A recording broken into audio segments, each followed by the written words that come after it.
Old Harry's Game by Andy Hamilton, starring James Grout as the Professor, Jimmy Mulville as Thomas, Robert Duncan as the Demon, and Andy Hamilton as Satan.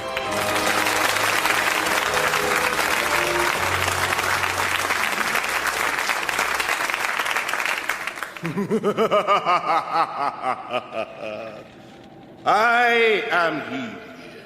I am he who waits for you beneath the trapdoor of your fears, whose glowing, fiery eyes stare up at you when you gaze into the abyss of your despair. So look on me and tremble, mortal. Tremble at my hair of spitting vipers, my flesh-slicing claws, and my tongue of poison that will enslime your entrails until you scream the never-ending scream of the damned. For I am he, the great punisher, the dread deliverer of eternal pain.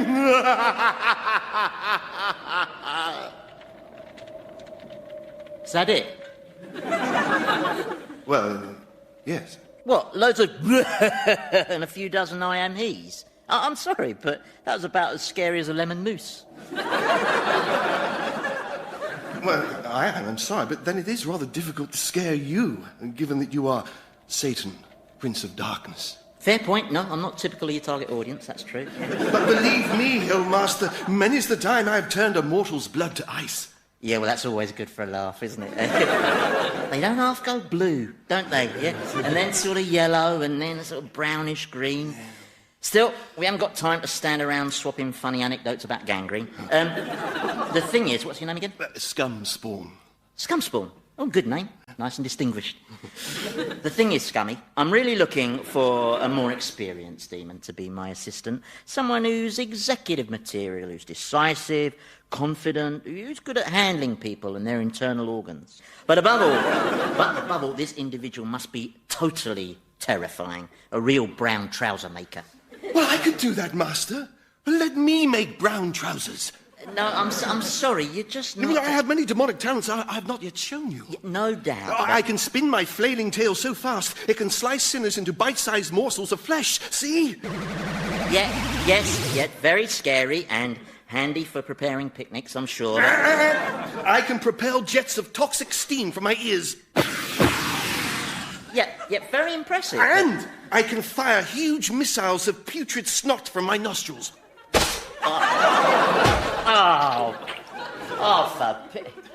Have you got a cloth? I'm terribly sorry, my liege. I was aiming to your left, but when I'm nervous, the old accuracy goes, I'm afraid. Oh, look at the state of me. I've been pebble-dashed with Gilberts. Look. Sometimes, if I get really nervous, the snot missiles just sort of fire themselves at random. Oh, well, that's something to look forward to. Listen, Scumspawn, this is not the job for you. You're just too inexperienced. You're very green, and so am I now. Wipe yourself clean on my twisted humps and hairy deformities, Master. Oh, right, cheers, yeah. See, I need someone steeped in crisis management. I'll show you why. Come. Peep into the bowels of that smoky pit. Third one on the left. They're right down, they're right at the bottom. Now, tell me, what do you see?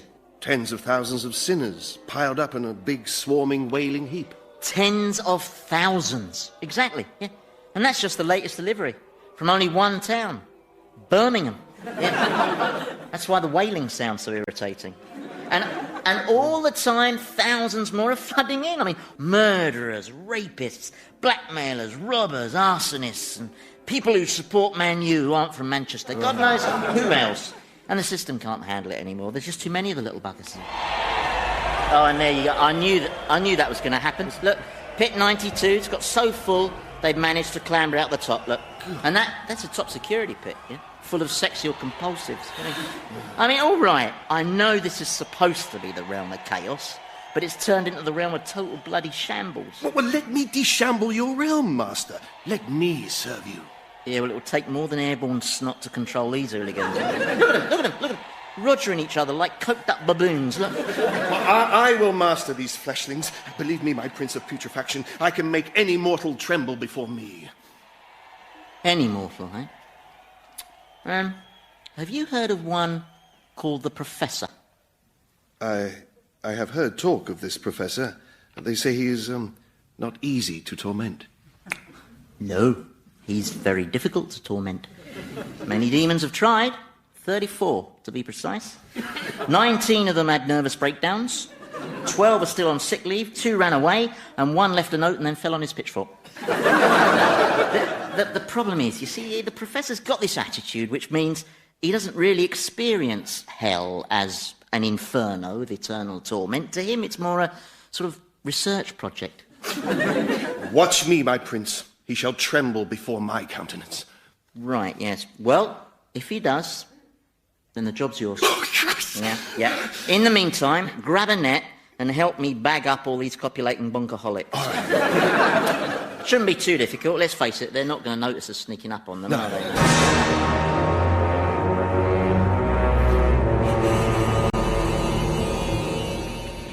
So look on me and weep, thou lost damned soul, for I am he who you have always feared, the great punisher, the dread deliverer of eternal pain. Golly. Give me not your golly, mortal, confess!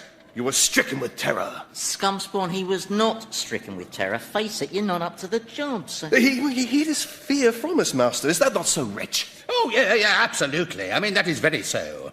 I was terrified, really. I think he deserves to get this job, whatever it is. So, you're saying you were scared? Totally petrified.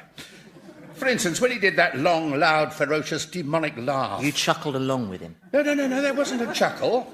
No, that was nervous laughter. Because I was in a very scary situation, a bit like giggling at a funeral. Occasionally your emotions sort of trip and you come out with the wrong response. Well, I giggle at every funeral. Yes, but you're warped, aren't you? Look, don't try and get round me with flattery, Prof. The plain truth is, you were not scared. No, I really was, honest. Especially when he fired those big balls of mucus things from his nostrils. But you laughed then as well. Well, only because they hit you. Oh, can I have my hanky back, by the way? Forgive me, master, I was aiming at the mortal, but I said... Got nervous, I know, yeah. That's a very interesting capability you have there, old chap. How exactly do you fire the snot? And in such big dollops, it's fascinating. Stop that. Well, presumably you force it out through some sort of sudden muscular spasm or explosive chemical agent. Stop it. It's probably triggered by a fight-or-flight survival reflex. I said stop this now. Stop what? You know what? I've warned you before. This is hell. My kingdom, not your bloody laboratory. So pack in the David Attenborough routine or I'll fill your testicles with soldier ants again. Now, soldier ants are interesting. Did you know that they... Oh, good Lord, your eyes have gone bright purple. Oh, now they're going a sort of orangey crimson. No, it's amazing things, eyes. Of course, they actually see the world upside down, and it's our brain that turns everything the right way up. Now, isn't that weird? I mean, that's the human eye, of course. Demons' eyes look a bit more like snakes' eyes in some ways, and so it... Oh, that's interesting. Yours have gone completely black now. And they're smoking. Professor. Yeah? I think it would be better for us all if you just kept quiet for a bit. Oh, I see, right. Thank you, Scumspawn. You're obviously brighter than you look. Then let me serve you. I'll think about it. In the meantime, return to your duties in the sodomite roasting section. I obey your satanic majesty. Oh, and thanks for your help earlier. Sorry you got bitten. How did he get bitten? Oh, he was separating humans as they engaged in sexual congress. Dangerous work, especially when there's Italians involved. I must say, I've never seen 26 of them trying to simultaneously mate with one female before. I thought only frogs did that. Well, you've obviously never been to a rugby club. I mean, a breakout in hell. I ask you, the whole place is falling apart. Of course, Dawkins would argue that what you witnessed was the human body as a mere survival machine for genes, simply obeying a secret, coded biological command to reproduce. Yeah, well, that doesn't explain what they were doing with their tongues. Oh, I've had it with this place. It's God's fault. There's a basic design defect. You see, his projections were all wrong. Hell was just never built to cope with this level of human depravity. Systems overloading. I mean, at least in the old days, I got to regulate the intake, I'd walk abroad in the world of men, pick a punter, tempt him into sin, bish, bash, bosh, drag him to his doom. Nowadays, most of them make it here under their own steam. I blame the teachers. When you go, walking abroad, do you ever happen to come across my wife at all? Why do you ask? Well, I don't know. I've just been thinking about Deborah a lot recently. Well, she was all right last time I looked. What do you mean last time you looked? You weren't tempting her? Good Lord, no. I was doing a bit of work on the bloke at number 23. Not that I need to, really. Now he's won the lottery, he's as good as mine, but... The thing is, I was wondering if, when her time comes, my wife should end up, here, is there any chance she might be allowed to be with me? Ooh, I'm not supposed to do that, Prof. You'll get me into trouble. Well, I just thought, Deborah's quite a nervous person. She might find this place a bit on the daunting side.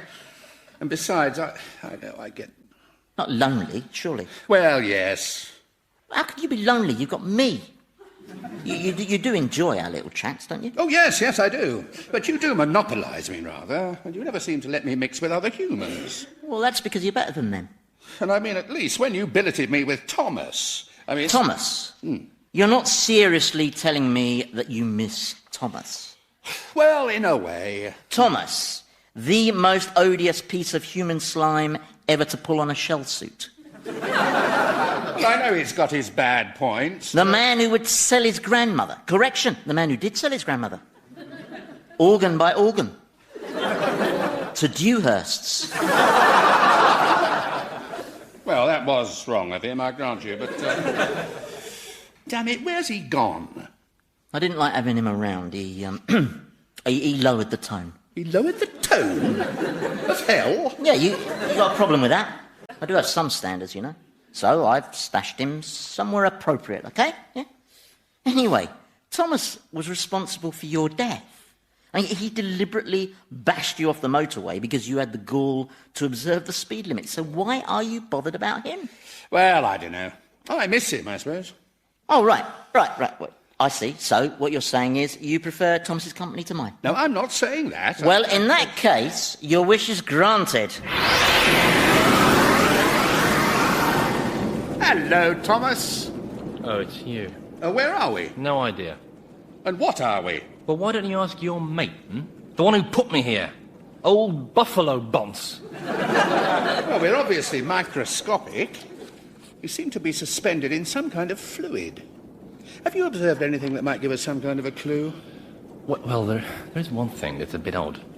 Every now and again I get this weird feeling. The next thing I know, I get this shooting pain up my middle, and then suddenly I've somehow divided myself in two, and I'm staring at an exact duplicate of myself. I've got it. You're a single-cell organism. Oh, whoopee. And so am I, presumably. Have you noticed any other phenomena? Well, from time to time, there's this sudden whoosh, and a big rumbling sound, and a violent, turbulent surge, and then it all calms down again, till the next whoosh. I bet I know what we are. We're the organisms that cause amoebic dysentery. Oh, no.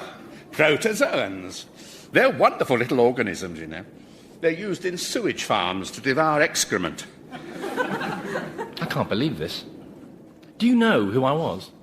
I was the chairman of Albion Water plc. I was always on TV. Panorama, World in Action. My no comment was considered the finest in the business. 5 times I was on Newsnight, and each time I gave Paxman a bloody good thrashing. All my employees said so. I once played tennis just 4 courts along from Elton John. I belonged to the same health club as Chris Evans. I rode with the same hunt as Jimmy Hill. And I had the same urologist as 3 of the gladiators. I was somebody, mate. And now what am I? An incredibly tiny, sewage-eating crap causer. Oh, well, that's life, isn't it? You can't have the ups without some downs. If only I had fists. Oh, God. Are you okay? I just can't take any more of this. Any more of being punished, constantly turned into revolting things. Look, Satan listens to you. Can't you stop him persecuting me like this? Well, you need to change your outlook, I think. I can change. I want to change. I could be like you, all positive and kind. I could learn that stuff. Tell him I'll change. Please, as of this moment. There, I've changed. Meet the new Thomas. Yes, and talking of the new Thomas, you appear to be subdividing. Not again. Oh, I hate this feeling. Oh, just look at that. Oh, I'm subdividing as well. Oh, well, it's fascinating. Oh, shut your face. If only Dawkins could see this.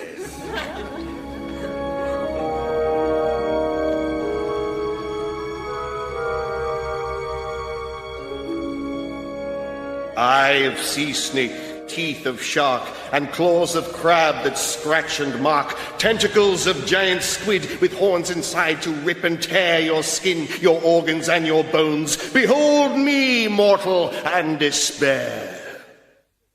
Well? First of all, making things rhyme doesn't make them more impressive. Tim Rice proves that.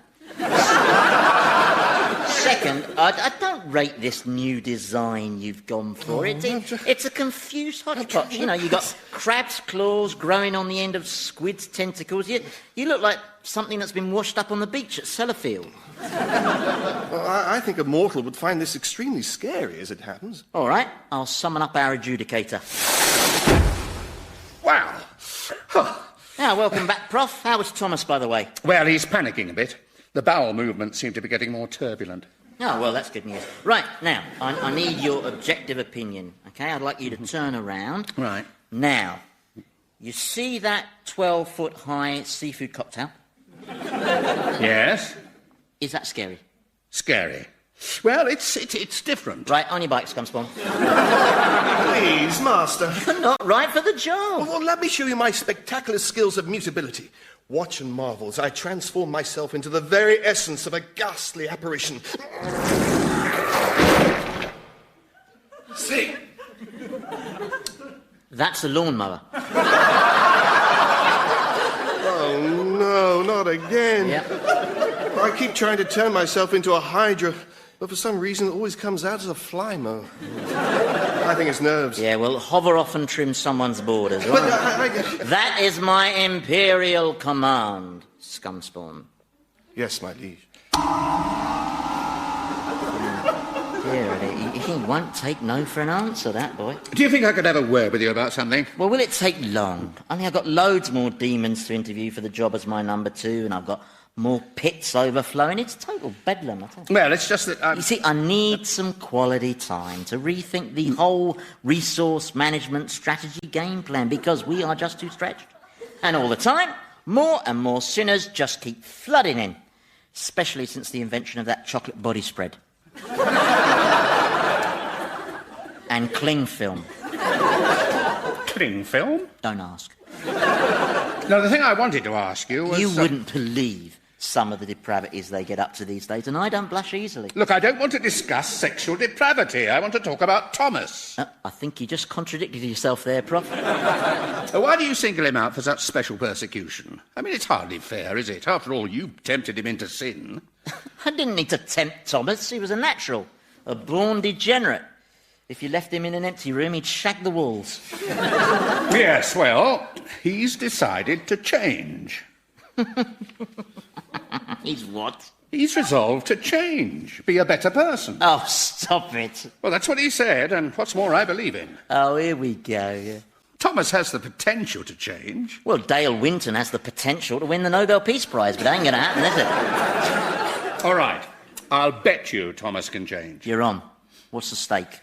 OK, if Thomas changes, then you break the rules, and if my wife should end up here, you'll let her stay with me. Ooh, that's a Lulu of a bet to place on a no-hoper like Thomas, Prof. Are you sure you wouldn't rather back a Teletubby to win the Grand National? Or Man City to win at home? Do you accept my bet? But of course. And if Thomas can't change and you win...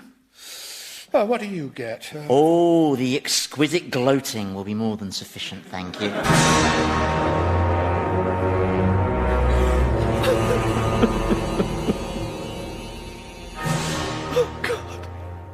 Oh, God, I hope I can change. I mean, lots of people do change. Look at Mad Frankie Fraser. He changed. I think he changed. Or did he just get a good agent? Oh, I don't know. I just want to be better. There.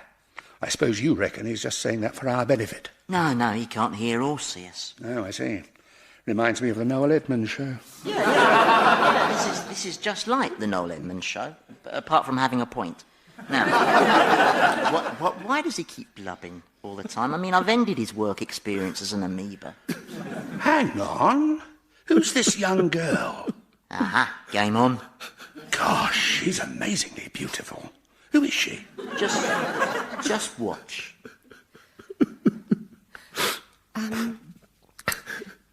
Excuse me. Hello. I didn't mean to startle you. Oh, that's okay. It's very scary here, isn't it? And I don't know what I'm doing here. One moment I was on the way home from the disco. The next thing I know, there was this bus skidding towards me, and then everything went black. Oh, God. I just feel so frightened and alone. I know. Listen, Alice. I know how you feel. That's how I felt when I just arrived in this terrible, bleak place. But you must hang on to two thoughts. One is that no matter how grim the circumstances, as long as you can keep your sense of identity and self, then you still matter. Oh, pass the sick bag. Yes, but why is he saying it, eh? To make another human being feel better. Well, maybe... Me 1, Satan 0. Yeah, it's only half-time, Prof. The other thing you must hang on to, Alice, is hope. Because hope is that engine that keeps you going, and it's housed in that indefinable centre of your being that's your soul, or whatever you want to call it. And Satan and all his minions cannot touch that part of you, provided you refuse to surrender it. Thomas? Yes, Alice? Will you protect me? Only I'd feel safe if I was with you. No, I'm sorry, Alice. I can't protect you. We all stand alone before eternity. Thomas? Yes? Can there really be any light in this blackness? You must provide your own light, Alice. Thomas? Yes? Why is your hand on my breast? Oh, no. My hand is on your breast, Alice, by way of reassurance. And your other hand? Is reassuring your bottom half.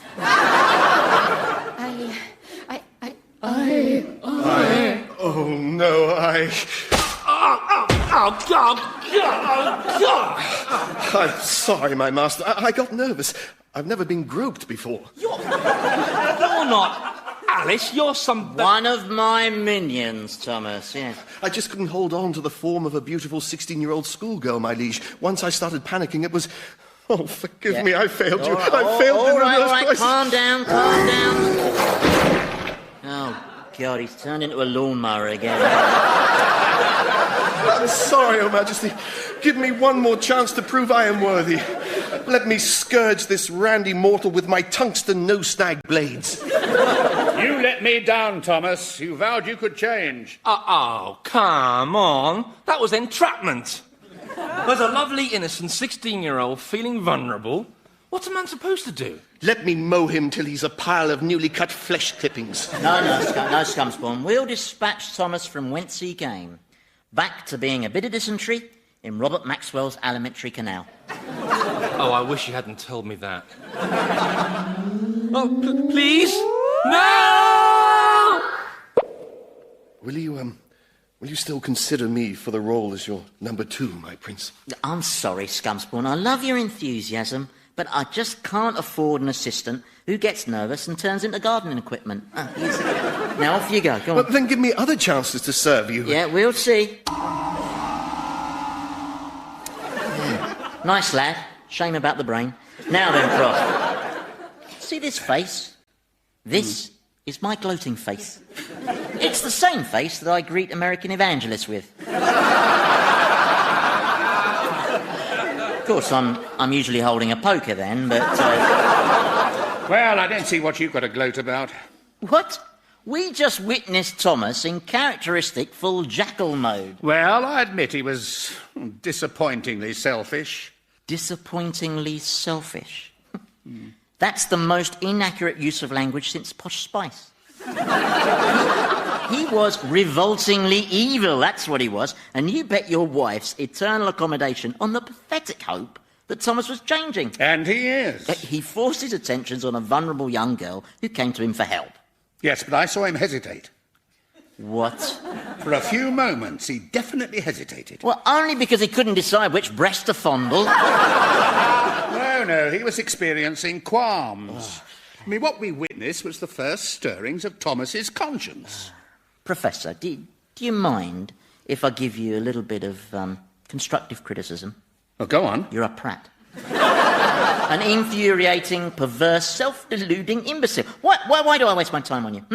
Well, as far as I'm concerned, you don't win this stupid bet unless Thomas does something that is A, exclusively for the benefit of another being, and B, does so without sampling their anatomy. Is that clear?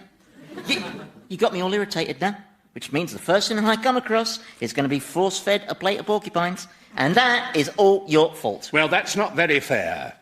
I'm the one who's annoyed you. Feed me the porcupines. No, you'd probably enjoy it. Build some bloody thesis round it. No. Yeah. That's not going to be relaxing for me, is it? No. I need to hear some therapeutic screaming. Oh, Deborah. I just hope I know what I'm doing. I think I saw Thomas hesitate. But it was a sort of hesitation, just for a split second. I'm sure there was a definite suggestion of doubt in the eyes. He's right, I'm a prat.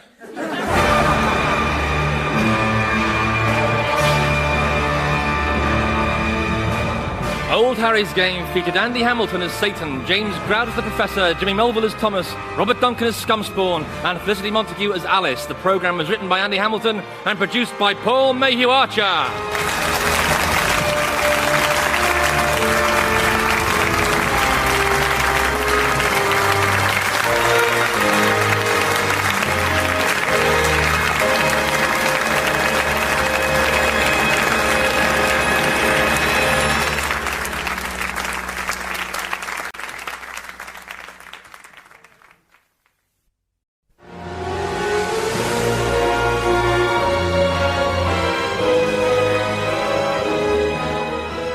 Harry's Game by Andy Hamilton, starring James Grout as the Professor, Jimmy Mulville as Thomas, Robert Duncan as Scumspawn, and Andy Hamilton as Satan.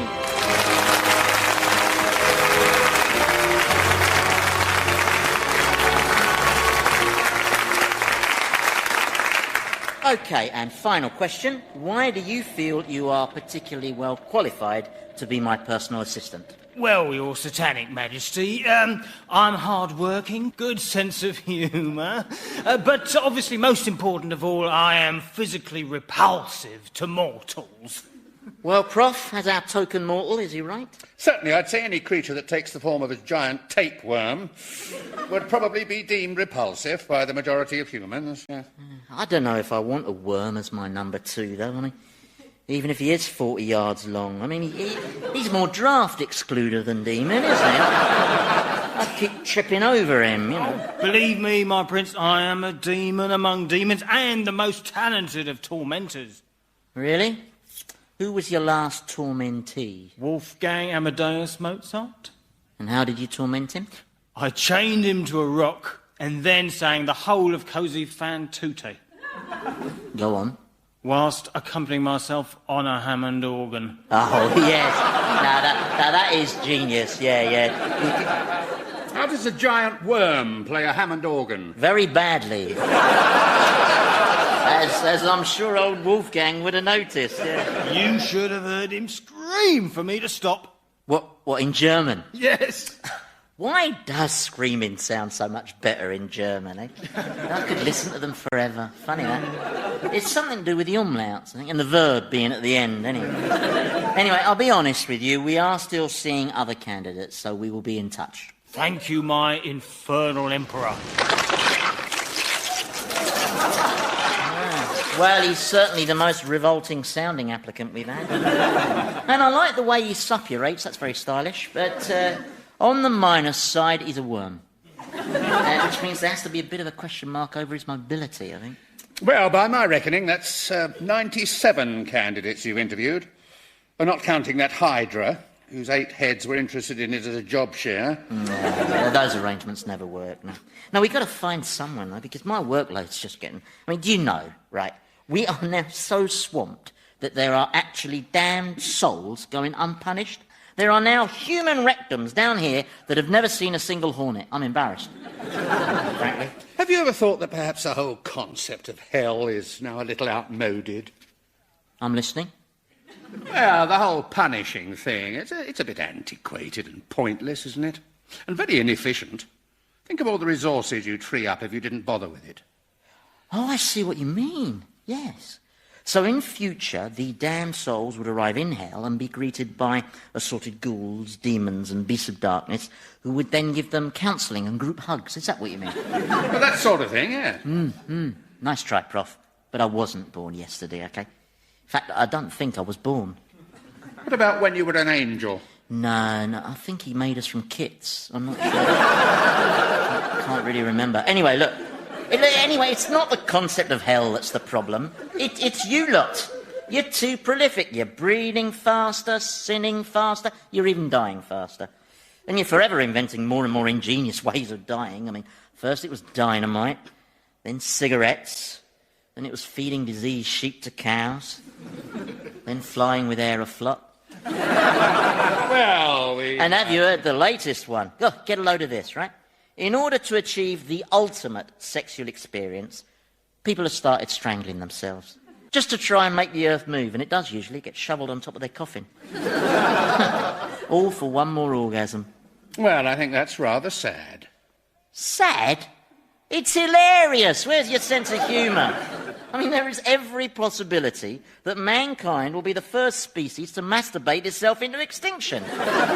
Now, you're not going to tell me that isn't funny. Oh, but the poor people who do that sort of thing... They're not poor people who do that sort of thing. They're rich, bored people. Oh, they're disturbed, presumably? Well, a few of them are disturbed. I mean, the rest are just found in the morning. All right, Scumspawn, we know you got a decent roar, but you're still not getting the job. But please, I am your most loyal of demons. I only exist to serve you, my prince. Yeah, well, you can best serve me by going off and finding any newly damned individuals who've not yet received their introductory scourging. 'Tis done, my liege. I shall make them drink dragon's bile. Yeah, well, try not to spill it, yeah? Last time it burnt right through your hoof. You shall hear their tormented wails. Tormented whales. Now, there's a thought. What? Oh, nothing. Hello. Listen.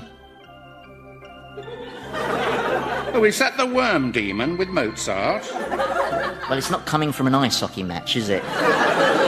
Come on, I know. Let's take the dog for a walk. Cerberus, walk here, boy. Walkies, walkie. Yeah, all right. Hang on. What have you done with all your leads, boy? Come on.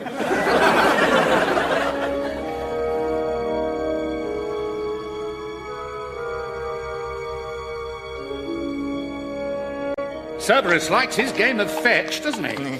I've lost sight of him completely now. Well, I threw that cardinal a fair old way, didn't I? I don't think I've visited this part of your domain before. Oh, it's a new extension. Yeah, I've knocked through 12 pits to create a big open-plan abyss, or oblivion-themed suffering space, as the designer likes to call it. Well, it's very nice. Oh, it's not finished. No, they've got to come back and make good. I've been thinking, about our bet. Look at all these dirty mugs they've left. I don't know, the times I've told them, honestly. Our wager, that if I can change Thomas into a caring human being, then you'll let my wife stay with me here. Well, I was thinking, the bet's pretty pointless, really, isn't it? And this isn't the colour I asked for. I definitely said despair black. This is more like chaos ebony. Because, let's face it, Deborah's such a nice, kind person that she's bound to end up, in the other place, isn't she? Oh, yeah, no doubt. Does the edge of that abyss look straight to you? I was wondering, what's heaven like? Do you think maybe you're asking the wrong person? Well, you started out in heaven. Yeah, well, that was that was a long time ago. I mean, is it very beautiful? It's all right, I suppose, if you like that kind of thing. Bit picture postcard for my taste, but, But what does it look like? Well, have you been to Scotland? Yeah? Well, heaven is like Scotland, only without the midges. And the Scots, obviously.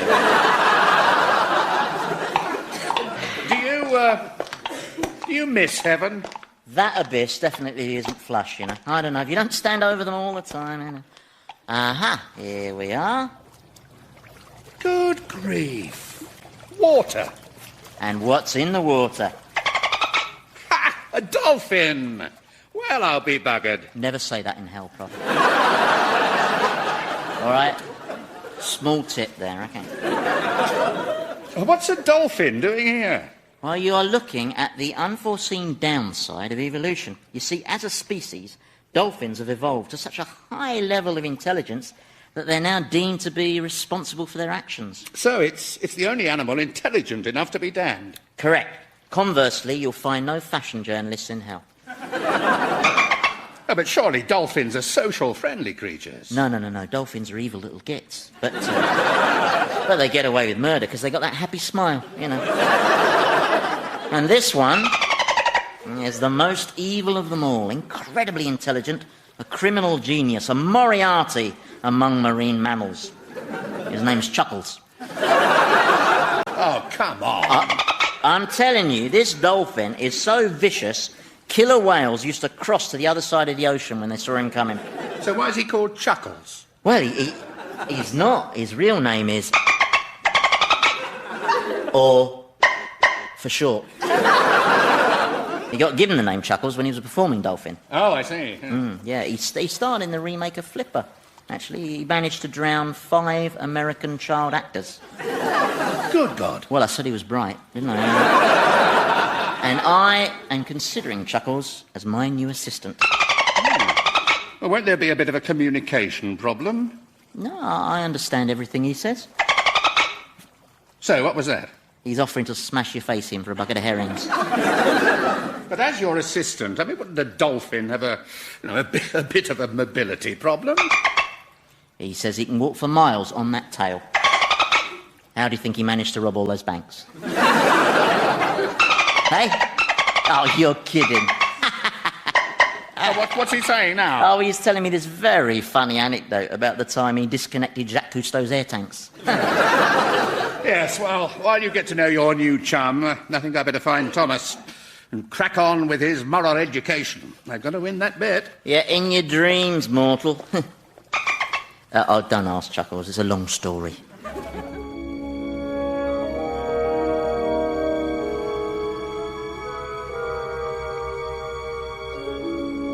OK, Thomas. Now, this, as I see it, is the problem. You don't like the way you are. No. It's horrible being you. It is. Now, let's see if we can draw a bit of a map of your psyche. Now, I'm going to mention some words, and I'd like you to respond with the first thing that comes into your head, all right? Right, here goes. Money. Want. Women. Want. Power. Want. Want. Everything. Right. OK, well, I think a bit of a picture's beginning to emerge.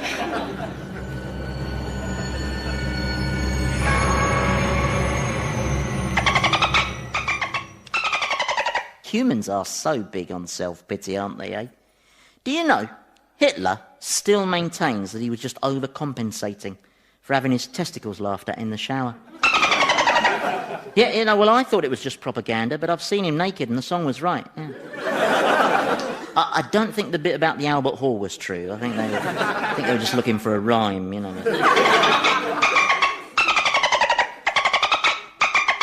Why do you want me to tell you about the Professor? Father. Hate. Brother. Hate. Mother. Hate. Oh, this is ridiculous. No one hates all their family. Except possibly on Christmas Day. Are you saying I'm not normal? Well, I mean, everyone has the occasional unkind thought about someone, but... You don't. Well, of course I do. Sometimes. For instance, when you forced me off the road in your flash car and killed me, thus dispatching me to this place, I had unkind thoughts about you, involving a machete. I died in that accident too, you know. I was struck down in my prime, all that human potential. Who knows what I might have achieved? I might have discovered a cure for cancer. Yeah. Think of the money I'd have made out of that. What? Why are you looking at me like that? This is demoralising. You can say that again. You're such a paragon of virtue. I'll never meet your standards, will I? I'm doomed to fail. They're all right, then. Now, what if I tell you about some of my moments of weakness?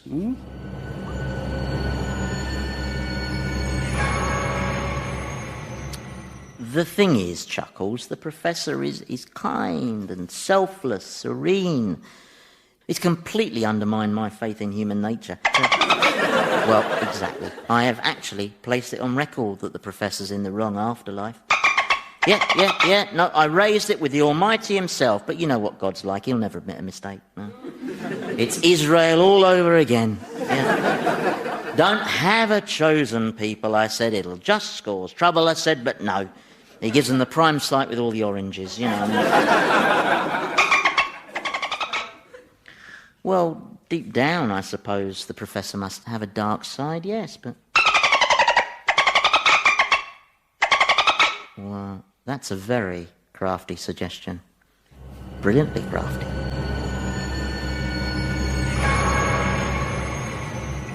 It was 1979, and me and a colleague, Dickie Freestone, were doing some joint research into particle wave theory. Oh, right, so you were hairdressers. Particle wave theory is physics. Oh, right, gotcha. Sorry. It's an area of science that attempts to tackle key questions about the very essence of the universe. It is nothing to do with hairdressing. Okay. Anyway, over a period of years, we came up with this complex theoretical equation. And then we set up experiments to test the equation. And, well, it worked. We were jubilant. Dickie got some champagne and we drank into the night. Only I think Dickie must have drugged the champagne because I woke up 48 hours later and lo and behold, Dickie had published our equation.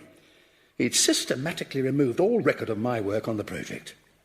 They even named the bloody equation after him. I mean, can you believe that? I mean, that equation should be hyphenated. I mean, what he did to me was the most immoral, disgusting piece of venal treachery. Absolutely.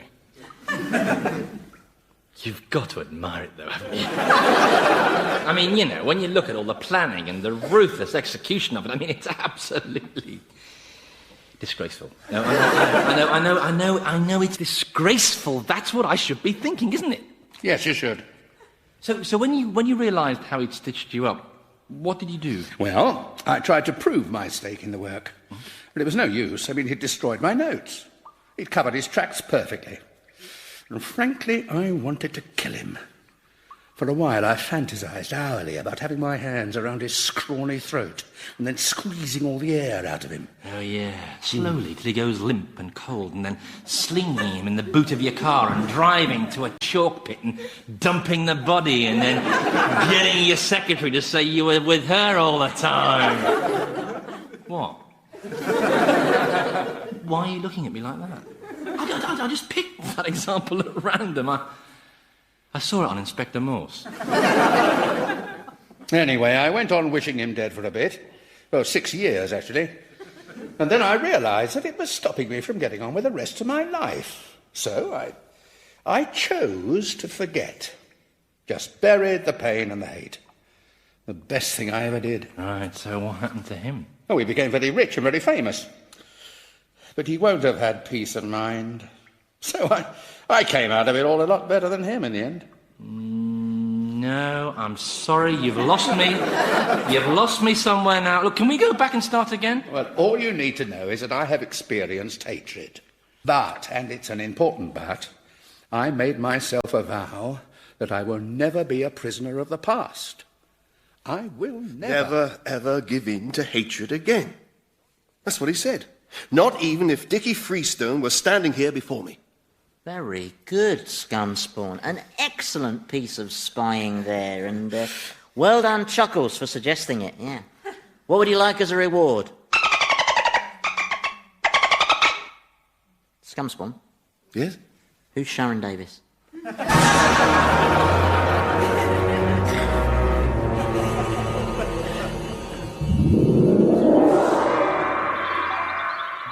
Why are you scrunching your face up? You look like you're chewing a wasp.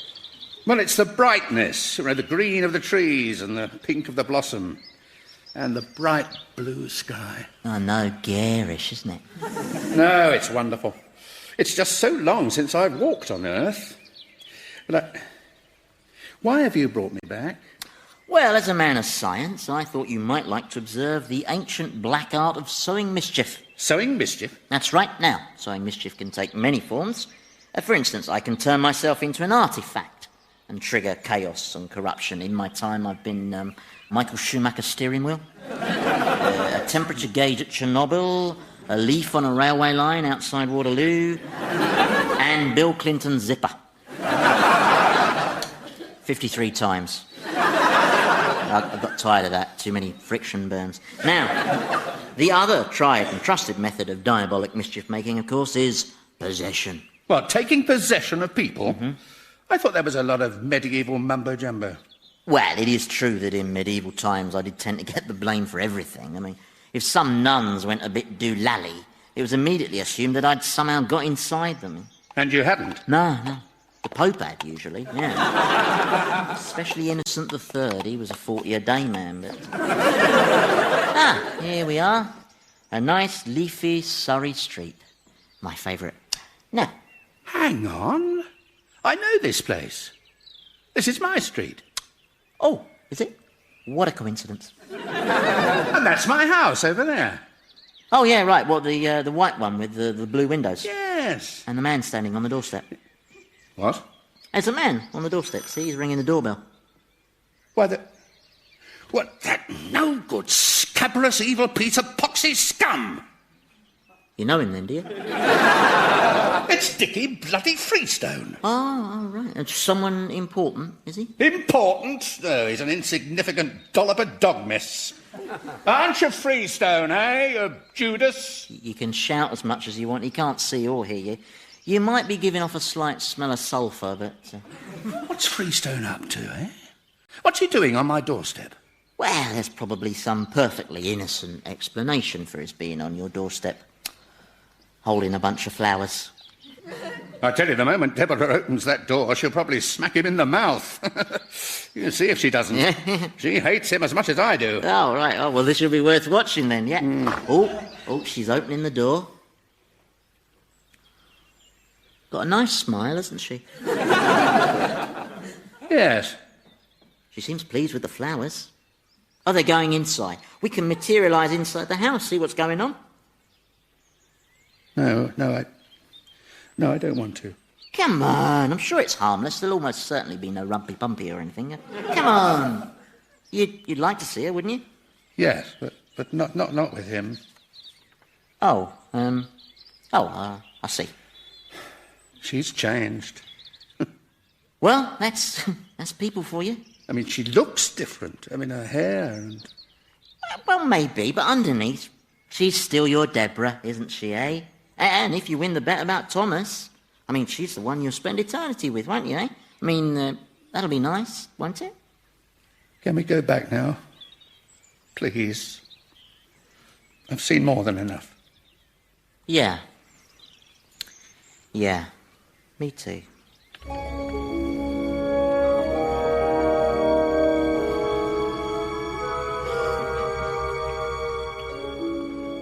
So, you got a trip back to the world of the living? How come you get all the treats? Well, come on, Professor. What about my tuition, then? Oh, I've been practicing my word associations. I think you'll find I'm getting the hang of this decency business. Listen. Mother, cuddle. See? Not that I ever let her cuddle me, of course. She was far too common.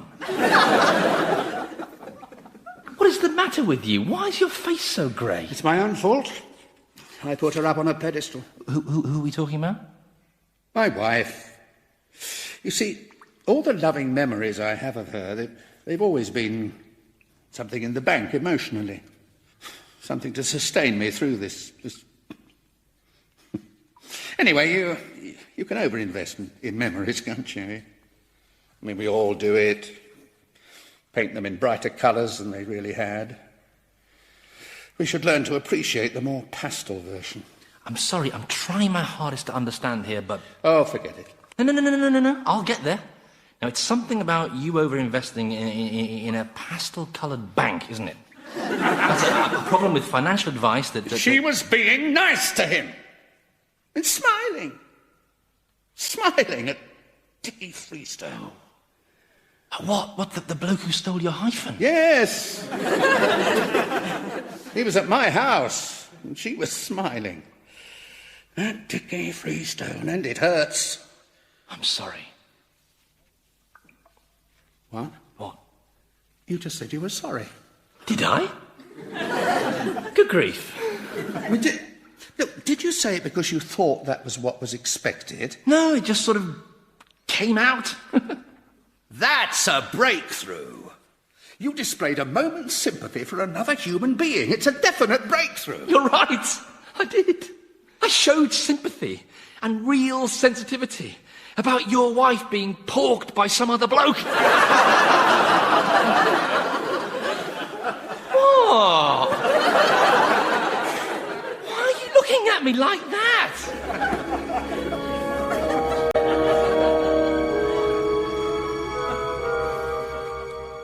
Did I not please you, Master? Yes, you pleased me. I've said you pleased me. Did I not most artfully take on the form of the Professor's wife? Yes. What did you do with the real one? Oh, nothing. She was out doing her big shop at Asda. What was I not like her? Her smile, her gestures? Yes, you got her hair wrong, though. I know. I always have trouble with the hair. Do you remember that time you sent me to torment John F. Kennedy? Oh, yes, the bald Marilyn Monroe. Still, you gave him a pig of a fright. I'll get the hair right next time, my prince. Next time you send me to walk among men and pose as a mortal. Next time you hatch a plan as brilliantly cunning as that one. Sending Dickie Freestone that invitation to visit was a masterstroke. Yes, actually, it was Chuckles who hatched the entire plan, wasn't it, Chuckles? You're right, we did get to see the Professor's dark side, yes. And we broke his spirit, yes. Does this mean you'll be appointing Chuckles to the vacancy? Well, let's face it, Scumspawn. Chuckles is easily clever enough to be my assistant. In fact, he's too clever. You heard me. Yeah, I can't have someone who's craftier than me as my number two. It's just too dangerous. Now. There's no need for all that abuse. Yeah. And what is a mackerel shagger, anyway? No, I'm sorry, Chuckles, but you've got to go, mate.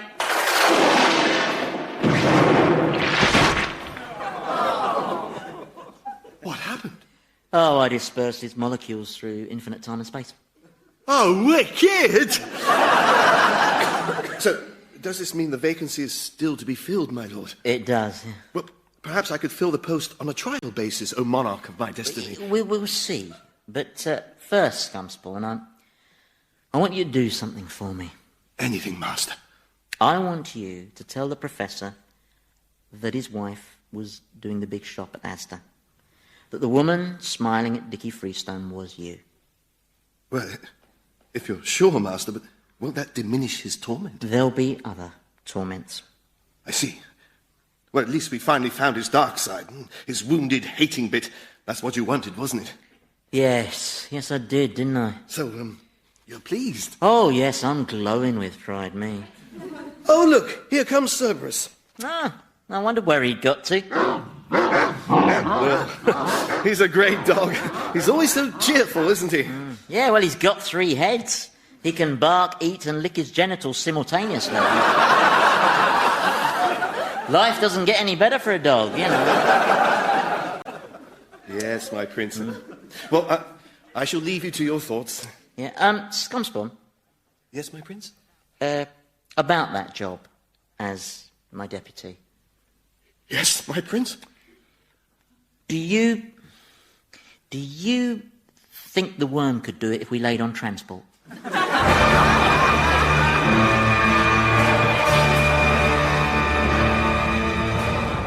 Old Harry's game featured Andy Hamilton as Satan, James Stroud as the Professor, Jimmy Melville as Thomas, Robert Duncan as Scumspawn, and Philip Pope as the Demon. The programme was written by Andy Hamilton and produced by Paul Mayhew Archer.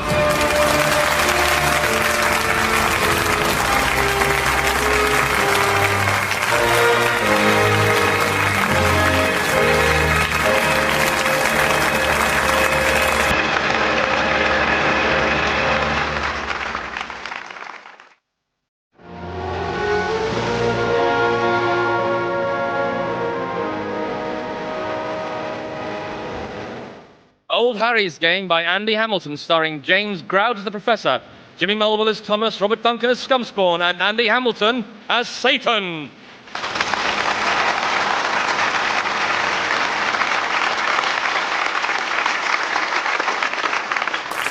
My fellow demons, welcome to this festival of sporting excellence, the Infernal Games. Held in honor of our most imperial majesty, all hail to the infinitely, awesomely magnificent Satan! All hail, mighty Satan!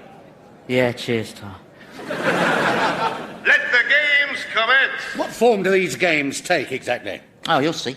You're very lucky, Prof, you know. No mortal has ever been so favoured as to sit in the imperial box with me. Yeah. And I bet you've never had a grandstand view like this, eh? Well, I had a pretty good seat at Wembley once. England v Scotland. Oh, good game? No, I don't know. I went to the toilet before the game, and by the time I'd finished queuing, the match was over. It's a disgrace, Wembley, isn't it? And they call it a national stadium. I don't know. That place hasn't seen a lick of paint since I was there in '66. 66? What? You were there for the World Cup? Yeah. I mean, I was in disguise, obviously. Yeah. I was a Russian linesman.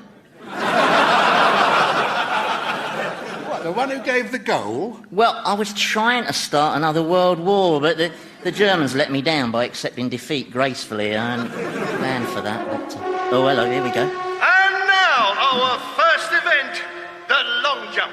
The long jump? Is this just like in the Olympics, then? Yep, exactly like in the Olympics. Apart from the sandpit having crocodiles in. Oh, my God. Yeah, the record jump is 97 metres. Yeah. Amazing what that extra bit of adrenaline can do. And the first contestant in the long jump from the United States of America, J. Edgar Hoover. J. Edgar Hoover? Why J. Edgar Hoover? He's no athlete. What chance does he stand? Well, I don't know. He's very single-minded, Prof, yeah? I mean, that dress might slow him up a bit, but... Oh, here he goes. Now, you see? I told you, he's surprisingly quick, isn't he? Yeah. Now, if he just times the jump... Oh, hard luck, J. Edgar. Oh, I can't watch this. It's like being in ancient Rome. Ah, the Romans. Now, they did know how to enjoy themselves, yeah. And so organised. You never had to queue for the toilets at the Colosseum. No, never missed a single disemboweling. And the next contestant in the long jump, representing France, the Maid of Orleans, Joan of Arc. Yeah. Make her take her armour off, Scumspawn. It's not fair on the crocodiles. Not fair on... Oh, this isn't sport. I mean, can you honestly say you enjoy watching this? Well, I don't know. No, you're right. I used to love watching it, yeah? Especially the field events, you know, putting the shot, throwing the discus, catching the javelin. But now I get no real buzz from it. It's like everything else. I'm just going through the motions. Scumspawn? Yes, your supreme putrescence. Send everyone away. The games are cancelled. We're about to show you a saint being torn limb from limb. Yeah, well, you can have too much of a good thing. Then in what way can we please you? I know. Music. We can lay some fashion supermodels on the ground, give you a stick, and then you can play them like a xylophone. No, I want to do something unusual. I know. You can take your fieriest poker and you stage one of your Who's Got the Reddest Arse competitions. Got it. Fantasy boxing. Now, we could have the one and only Rocky Marciano versus Noel Coward. It was surprisingly entertaining last time. Look, I don't want to watch Noel trying to counter left hooks with a witty rejoinder, and I don't want to redden any rumps, and I don't want to see Joan of Arc being ripped to shreds, even if she is French. And anyway, Scumspawn, since when did you appoint yourself as my entertainment officer? Well, I was only trying to help. Suck up to me, I know, because you're still after that job as my assistant. Well, I did notice you haven't filled the vacancy yet. That's because I haven't found the right candidate yet. But it won't be you, Scumspawn. In fact, I'd sooner give the job to a mentally retarded blue bottle. I see. Right. Well, I shall disperse the games as you command. Oh, why are you so hard on him? Well, he gets on my nerves. He's so eager to please. And he's got the body of a demon and the mind of a Labrador. Well, if you gave him a chance to develop... Oh, he'll never change. No one changes here. Everyone's totally predictable. I disagree. See, I knew you'd say that. You're a bloody serial optimist, you are. Well, I've witnessed some change here. Oh, where? In Thomas. He's beginning to change. He's showing definite signs of humanity. Definite signs of humanity, or what you mean, like greed, lust, hatred, those sort of signs? Yes, well, anyone can be cynical. That's the lazy option. Oh, slap my claws. Well, when can you give me a demonstration of this wonderful change, then? Well, not quite yet. Aha! Well, there's still a bit of work to do, that's all. He's as conditioned as you are. But you'll see, and don't forget our bet. If I can prove Thomas has changed, then my wife gets to stay with me when if she ends up here. And that'll be another new development for you, won't it, eh? Scary stuff, this change, isn't it? No one's ever won a wager against me, Professor. The devil always collects. You don't intimidate me. No, I know. That doesn't change either. Scumspawn, that sandpit's not been raked properly. I can still see some bits of J. Edgar.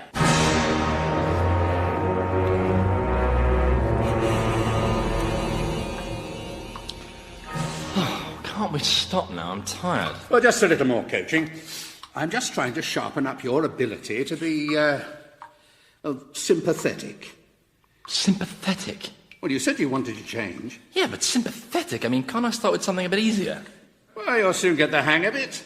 Of course, it would be easier to be sympathetic if you could sympathise with others.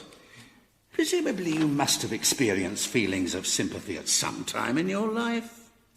Oh, well, I did feel a twinge of regret when Emperor Bokassa died.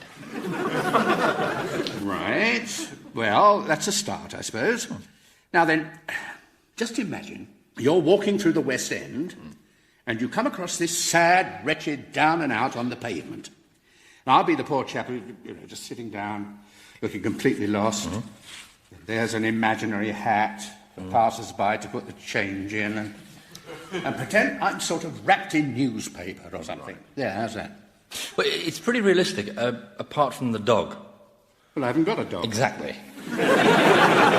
They've all got a dog. Correction, they've all got the same dog. They obviously share it around. It's a mustard-coloured skinny thing. All right, so imagine I've got a dog. It was this individual. He had a dog. He used to doss down opposite my company's office, in the doorway of the sushi bar. Every morning he was there, hand out, cardboard sign round his neck, scruffy, unwashed. Well, apart from that time I bribed the fire brigade to turn the hoses on him. Good grief, the fuss he made. I mean, it was quite mild for December. What? Why are you looking at me like that? Oh, it doesn't matter. Now, remember, this is your fresh start, Thomas. So, I'm the vagrant, hat on ground, cardboard sign, dog. And I'm a human being who's hit rock bottom and who needs help. So, over to you. Okay. Here goes.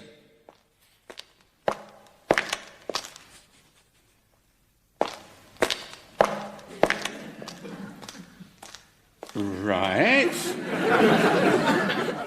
OK, well, you didn't just walk straight by, which is encouraging. Hmm? You did stop for a bit, if only to steal the hat. Sorry, force of habit. I mean, you're not telling me that when presented with the same situation, you used to steal vagrants' hats? Well, it wasn't the same situation because their hats used to have real money in them. Anyway, I probably ended up out of pocket when you think of all the money the Doorway Brigade had off me in benefits. I was a taxpayer, don't forget. Don't look at me like that. I paid taxes. Some taxes. As many as applied to me. Look, that business with the Inland Revenue was a misunderstanding, that's all. We just forgot to carry a few notes. Oh, loosen up, man. Everyone does it. I paid my taxes. Well, then you should have got an accountant. But I had an accountant. No, I mean a proper accountant. One who knows his way around the Seychelles. Oh, dear. What? Well, we are from very different worlds, aren't we? I'm not sure if I can help you change. What? You have to. Someone has to. I can't go on like this. I want to be calm. Never have I ever been able to take a deep breath and think, there. Everything's all right. Ah, isn't that touching? Oh, I didn't see you lurking there. Oh, well, that's the key to lurking, the not being seen bit. Why are you quaking like that, Thomas? Because you're going to change me into something horrible, aren't you? You always do something painful and very, very humiliating, like a hemorrhoid or something. Oh, don't exaggerate. When have I ever turned you into a hemorrhoid? I've given you hemorrhoids. Well, they weren't strictly hemorrhoids, they were actually pineapples, but they were in the place where hemorrhoids would have been, weren't they? Was there something you wanted? No, I was just wondering how your moral delousing of Thomas was progressing. Well, if you must know, he's making definite progress. Yes, I saw. He couldn't even resist the temptation offered by an imaginary hat. Is there anything else we can do for you? No. Oh, there was one thing. I've selected a new assistant. I took on board your little lecture on the positive aspects of change, and I've gone for something a bit different. I've chosen a mortal. A mortal? Yes, you see, I've been looking for someone who's a good administrator, yet totally ruthless and horribly perverted. Then it came to me. An ancient Roman. A Roman could be my oppo, help me run this place, and maybe even put in a few roads, you know. So, allow me to introduce Satan's little helper. Oi! Nero! Over here.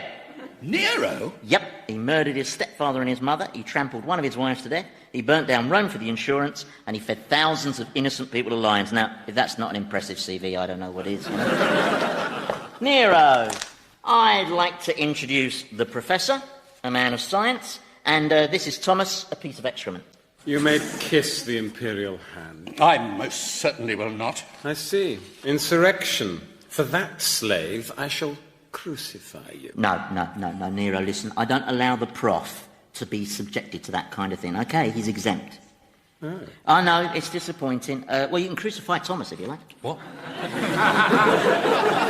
But this wretch did kneel before me. Why should I crucify him? For being a yes man? I mean, to be honest, you don't really need a reason to crucify Thomas. It's just therapy. Oh, this is outrageous. Yeah, I mean, you can't Master!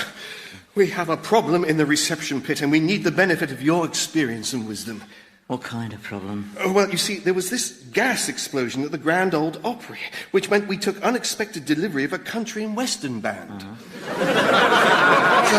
obviously, we set about giving them their introductory scourging, etc., but that's when we hit trouble. Go on.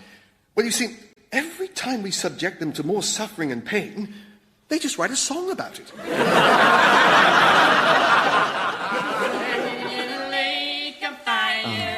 You see? Oh, it's horrendous. It is, you're right.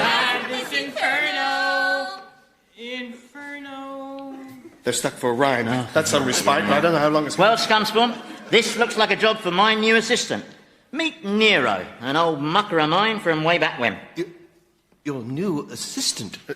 But he's a mere mortal. I am a god, actually. No, you're not a god, actually, Nero. I am a god. The Senate declared me a god. Yeah, yes, well, you don't become a god just because a bunch of fat Italians wearing sheets give you a certificate. But there's a bit more to it than that. But let's not get bogged down on godhood, OK? You tootle off and sort out those country and western dudes for me, OK? Any idea how you're going to deal with the problem? Simple. I shall forcibly remove their vocal cords. See, you can't teach that. That logic combined with sadism, he's a natural. I'm not sure the other demons will be particularly keen on obeying a mortal, my liege, but... R-D-I-V-O-R-C-A. Oh, no. Final today. Me and little Joe. Joe. Oh, it's a bloody sing-along now, look. I love you both, and this will be sheer H-E-double-L for me. H-E-double-L for all of us, girls. We could start this D-I-V. Oh, sounds like Nero got to us. Good lad. Now, why couldn't you have just done that, eh, Scumspawn? I didn't think of it. No, because you're a sissy. The finest example of wimpy sissyhood ever to come out of big girls' blouse land. I'm sorry, my prince. I shall remove my disgustingly inadequate and pathetic being from your divine presence. Fair enough. You don't think he took that personally, do you, Prof? What are you looking at? It's Thomas. Well, what about Thomas? Look at his cheek. There's a tear. You're crying, Thomas. Well, it was just that song, it got to me, that's all. Well, did your parents divorce, then? No, I wanted them to. You mean they were unhappy together? No, they were very happy together. That really annoyed me. I just wanted them to split up so they could be as miserable as me. Well, so then why did this song move you? I don't know. But you felt something. See, the spark of humanity. Oh, for Pete's sake. He's getting in touch with his softer side. Well, why? Because of one tear? Oh, one tear proves nothing. He was reached by the emotion in that song. That's a country and western song. It's not about an emotion. It's about a kid who can't spell. It's a parody of an emotion. Well, I'm sorry. I still say Thomas's tear signifies something. OK, that does it. You are both coming with me right now. Where? You'll see. Oh, good grief. We're at the bottom of the ocean. Help! Help! I'm going to drown! You can't drown, Thomas. You're already dead. But the water, it'll fill my lungs and we'll drown. The water doesn't know you're here. You're from a different dimension. Where exactly are we? The Irish Sea, just off the coast of Wales.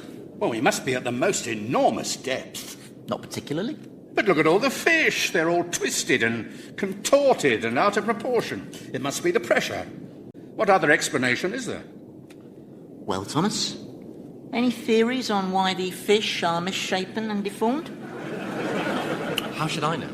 Do you think by any chance it could have something to do with those big metal drums lying on the ocean floor? They've all got the word crimpchem on them. Crimpchem. Now, why does that ring a bell? I don't know. I don't know, says Thomas Crimp.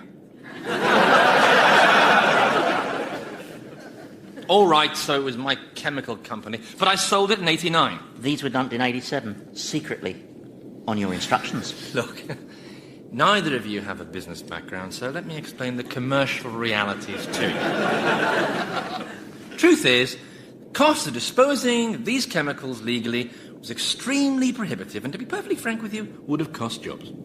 Okay, so a few fish lost their looks, but at least no people got hurt. Apart from the ones who've been eating the fish. All along this coastline, hospitals are filling up with patients with curious symptoms and new diseases.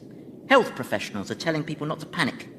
Government ministers are making their children eat haddock on TV. How could I have known all that would happen? The sea's a big place. I thought it would dilute all this stuff, didn't I?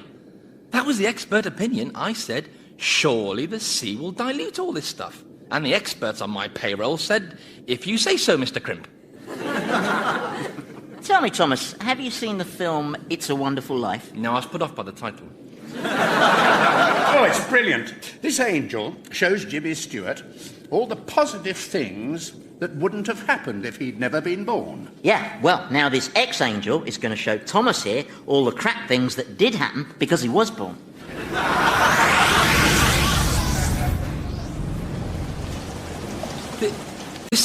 This is the world, isn't it? I'm back on Earth. I can feel the breeze on my face and the rain on my cheeks. Where exactly are we?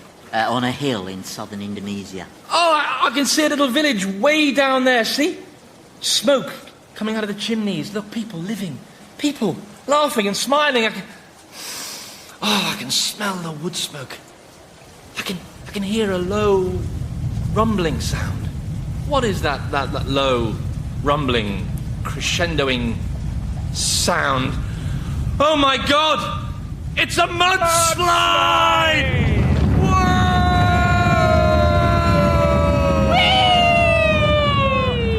Oh my God!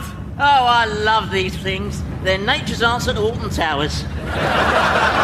What's causing this? Any ideas, Thomas? Ah, come on, this is caused by torrential rain. I'm not taking the rap for El Nino. Yeah, but there used to be trees at the top of this hill, didn't there, eh? Binding the soil. And whose timber company chopped them all down, do you think? Can we get off this thing? Oh, come on, Prof. As a man of learning, surely you want to observe what happens when a mudslide hits a village at 20 miles an hour? No, I don't want to see that, thank you.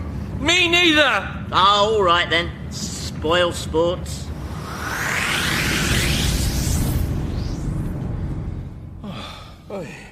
Here we are. This is the next stop, Thomas. Well, where have you brought us now? Well, this office, this is a branch of the Samaritans. Oh, these places give me the creeps. Well, why are we here? And why do you feel you want to kill yourself, Sonia? I just feel so desperate. I know that voice. You see, there was this man. That's Miss Frobisher. Miss Frobisher? My PA. Efficient, but not very nice breasts. What about this man, Sonia? He was my boss. He was vain, selfish, arrogant, and I worshipped him. I don't know why. I just couldn't help myself. I loved him. I'd do anything for him. Mm. And I did. I did do something for him. What did you do for him? Well, one night, as I was leaving work, he smiled at me and invited me into his office. Mm. Told me how much he admired me. Well, I was walking on air. Mm-hmm.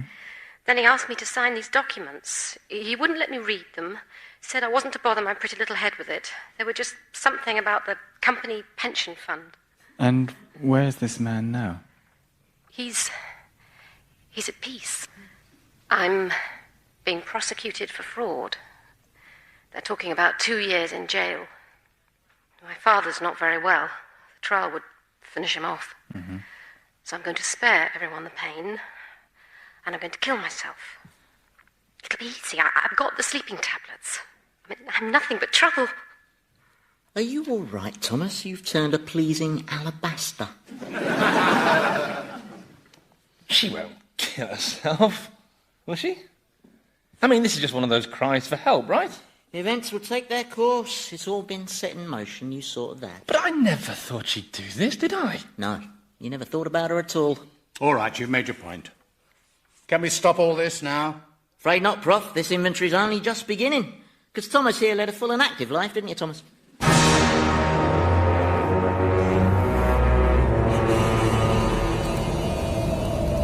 Oh, dear. Well, I never thought I'd be pleased to see this place again. Yeah, nice to be back in the warm, isn't it? Now, sorry that all took so long. OK, let's add up the score, shall we? Now, if we factor in all the environmental disasters, bankruptcies, unwanted pregnancies, abortions that went wrong, frauds, blackmails and nervous breakdowns, I make that a grand total of 16,494 lives ruined by Thomas here. But don't panic, because to balance that out, we have one tear. Isn't that right, Prof, eh? Oh, just leave me alone. You see, Prof, tears are the cheapest currency going. They're the lira of life. Look, it's not my fault, OK? I didn't plan for all those things to happen. Don't worry, Thomas, because the good news is that the prof here is going to magically transform you into someone who understands the link between actions and consequences. Isn't that right, Prof? You are so perverse. The moral vacuum you despise in Thomas, you actually admire in Nero. That's because he doesn't try to cover it up. No, Nero doesn't try to pretend he's something he isn't. Well, apart from a god, obviously. No, he's honest about his personality and he glories in it. Hence the statues. Eh? Well, over there, see? He's erected enormous statues of himself. And over there. And over there. The bloody cheeky monkey. I mean. They're all a bit grandiose, aren't they? Yeah, especially the one where he's shagging Pegasus there. Your Majesty! Oh, thank goodness you're back. He's gone berserk. Ever since you left, he's been at it non-stop. He's pleasured himself with almost every woman in hell, and quite a few of the men. The rest of the time, he's been doing unspeakably indescribable things that even the demons think are in bad taste. Well, you shouldn't have let him get away with all that. You placed him in command over us, my lord. Oh, yes. Yes, I did, didn't I? Placing a mortal in charge of mortals was perhaps a bit rash. All right, I'll sort it. Nero!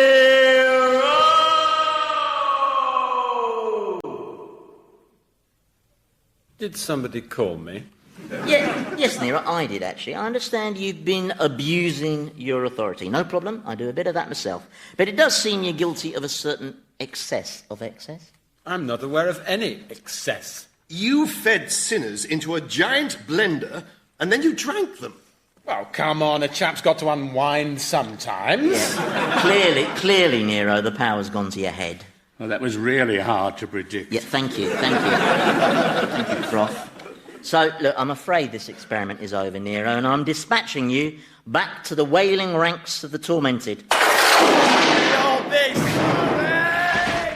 That's a shame. That boy had promise. Does this mean the post as your honoured assistant is available once more, my liege? Is it? Stop licking my hooves, Scumspawn. It's undignified. Sorry. Yeah. Come on. You know, we got statues to smash. Catch you later, Prof. Oh, and bye, Thomas, and good luck with the personality replacement therapy. Oh, I do like a nice cruel laugh, Scumspawn, don't you? About the coaching, you're not going to give up on me, are you? I don't know. I keep thinking about poor Miss Frobisher. Do you? Do you really? Yes. I mean, you know, she does commit suicide. I think I know who's to blame. And who is to blame? She is. For being so passive, she's obviously one of those people who instinctively casts themselves in the role of victim. They're everywhere. I was always meeting them. What? Why would you look at me like that? It's time for your next lesson, Thomas. All right, good. Now, we're going to look at the link between the action of an individual and the consequences of that action. Right. For instance, this is an action. Oh! And your bleeding nose is a consequence.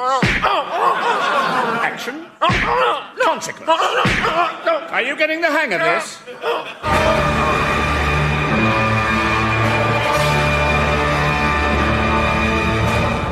Old Harry's Game featured Andy Hamilton as Satan, James Grouch the Professor, Jimmy Mulville as Thomas, and Robert Duncan as Scumspawn, with Nick Revell, Felicity Montague and Philip Pope. Old Harry's Game was written by Andy Hamilton and produced by Paul Mayhew Archer.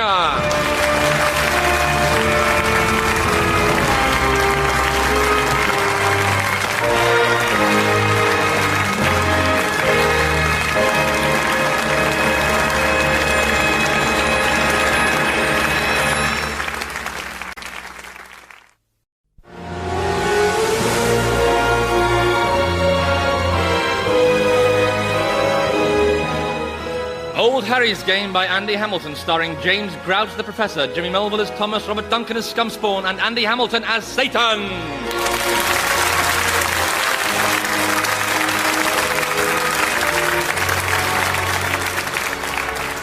I recognize thee, beast. I know thy evil ways. Thou shalt not deceive me, beast. For I say, get thee behind me, Satan. God, if I had sixpence for every time I've heard that. For thou hast deceived me before.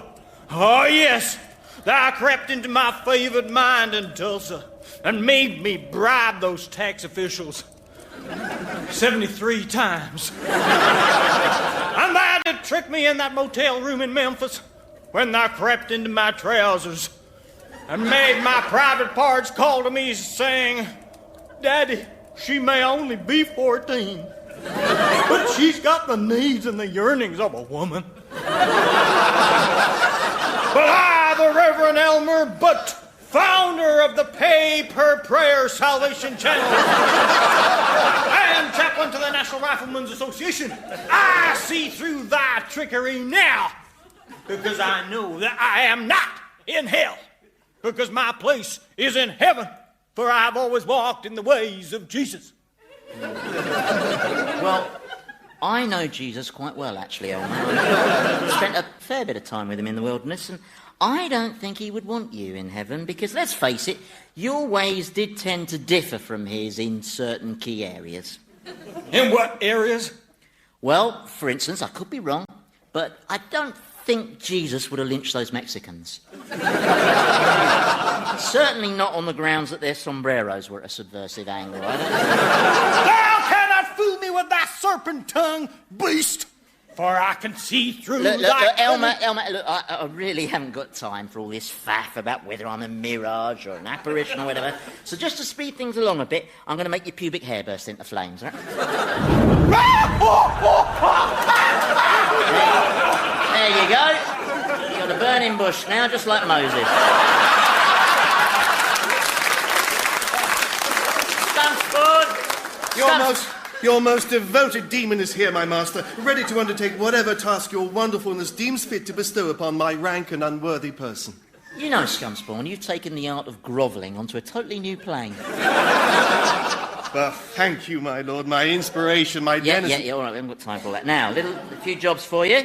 I want you to take Elmer over there and his pyrotechnic pubes and stash him somewhere extraordinarily unpleasant, OK? And once you've done that, I want you to look after another new admission, this little fella here. What, this little shiny box on wheels? I am not a shiny box on wheels. I am the most advanced example of artificial intelligence ever manufactured. Is that counting Carol Vorderman? I am a rational, infinitely complex machine that is perpetually reprogramming itself at a rate of 12 million megabytes per picosecond. So suck on that, Bill Gates. How's he ended up down here? What did he do? Oh, he ran amok during a rehearsal for Tomorrow's World. Electrocuted Peter Snow. Although it was a while before anyone realised that. They just thought he was flailing his arms a bit more than that. Right, and how do you want me to torment him? Oh, I don't want him tormented. No. I want you to show him round. I'm appointing him as my new assistant. But you can't recruit staff from among the damned? Hey, nobody tells Satan what to do, OK? I can see your hidden agenda here, Scumspawn. No. I've told you 1,000,000 times you're not cut out to be my deputy because A, you're too soft, and B, you have the IQ of an aubergine. Stop that bottom lip wobbling. All right? Show him round, OK? If you say so, Your Majesty. Oi, and don't forget Elmer, all right? I want to hear him sizzle, OK? If you like, you can use those especially hot coals, you know? The ones with Jonathan Aitken's name on. Only you'd probably get his daughter standing them, but anyway. Now, where was I? Ah, there you are. I've been looking all over for you. Oh, you've missed a really interesting arrival, Prof. Now, look, I can't find Thomas. Really? You've hidden him away somewhere. You're frightened I'm going to win our bet about whether I can prove he's got a conscience. Oh, yeah, because I live in fear of that happening. Now, you just got to meet this next admission, because I'll tell you, he's going to be a real hoot. I must get some oil on that. Stand, mortal. You are Wazim al-Habib? I am. Tell me, have I passed into the afterlife? Oh, definitely. Oh, joy of joys! Then I have accomplished my mission. I have struck a blow against the infidel, and I have martyred myself in the cause of the one true God. So, where are the maidens? The maidens? Yes. All martyrs of the true God are greeted in heaven by beautiful maidens, who wash them in oils and perfumes. It is written. So where are my maidens? I'm afraid there are no maidens here, old chap. And this isn't heaven. Then what is this place? Well, I'm something of a clue. For instance, do you notice anything distinctive about my appearance? Well, you have hooves and horns and... Oh, no, this can't be happening. I'm afraid it can. But this is not possible. Did I not lay down my life for the one true religion? Did I not pack a lorry full of gelignite and drive it at high speed into the infidels' top security military base? I did. I remember the explosion. Oh, yeah. No, there was an explosion. But it wasn't exactly a top security military base that you blew up. It was more of a... Well, it was a hairdresser's. A hairdresser's? Yes. I blew up a hairdresser's. I thought it was too easy. I remember thinking now, there are no guards. There are no guards, no fences. Just a red and white stripy pole. I suppose I should have realized. If I hadn't closed my eyes for the last 50 meters. Was this hairdresser's close to a military base, then? Nowhere near. Because I usually get my wife to map read while I drive, but the great leader said martyrs weren't allowed to take their wives along. Were there any fatalities? Just you. So, did I achieve anything? Well, you generated a lot of extra paperwork for the insurance company. But apart from that, zilch. Oh, no, he's blacked out. You see, deep down, all fundamentalists are big wussies, you know? Oh, the shock's just hit him, poor chap. No, that's not fair. I wanted to have more fun with him. I've got this great torment plan for him, right? He's going to experience eternal circumcision. Performed by an origami artist. Yeah. It should be extraordinarily painful and yet strangely decorative. In fact, I think I might try it out on Thomas first. Yes, and talking of Thomas, you still haven't told me where he is. Oh, I've billeted him with another of our new arrivals. An old friend. Yes, they should have a lot to catch up on.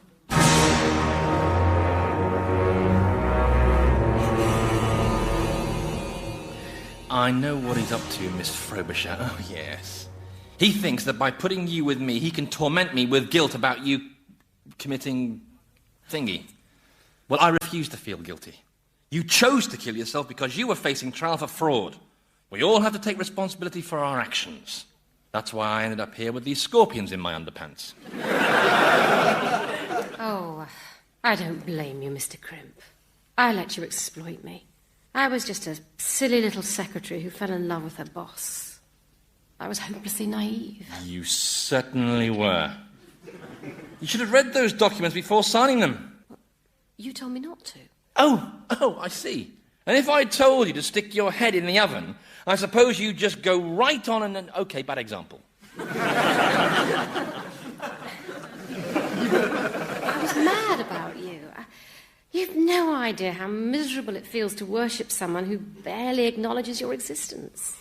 Tell me about it. Who are you? My name is Scumspawn, archdemon, denizen of darkness, and personal doormat to his satanic majesty. The fat git impaled on the end of my trident is the Reverend Elmer Butt. Howdy! And this glorified toaster is my master's latest choice as his assistant. What, this little shiny box on wheels? What's the lip, you big pink chimp? Oh, no, a talking computer. I hate those. I had one in my car. It was always going on at me. Your speed is excessive. Your speed is excessive. Very distracting. If you ask me, that's what caused the crash. Last bloody voice I heard, "You have hit a tree." What's that noise? What are you doing? I am scanning your chemistry, and like all humans, your design is extremely basic. You are made up of 18% carbon, 10% oxygen, 3% nitrogen, 1% potassium, and 68% bullshit.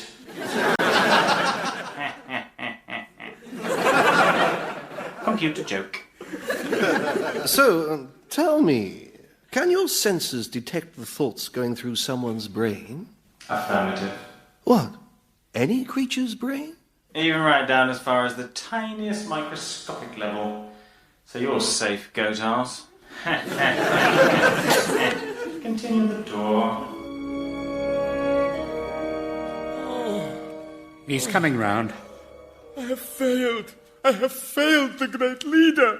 What's in this great leader you keep mentioning? Yes, he is a most devout and holy man. He chooses which of our young warriors are pure enough to be blessed with martyrdom. By driving lorries full of gelignite? Yes.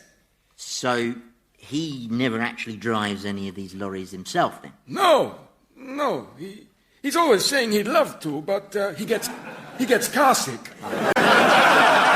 What rotten luck. Presumably, if I had successfully carried out my mission against the infidel, not the hairdressers, I would now be in paradise. That's right, isn't it?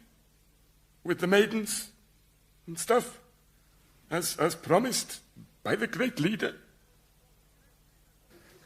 The great leader talks a lot of bollocks, doesn't he? Give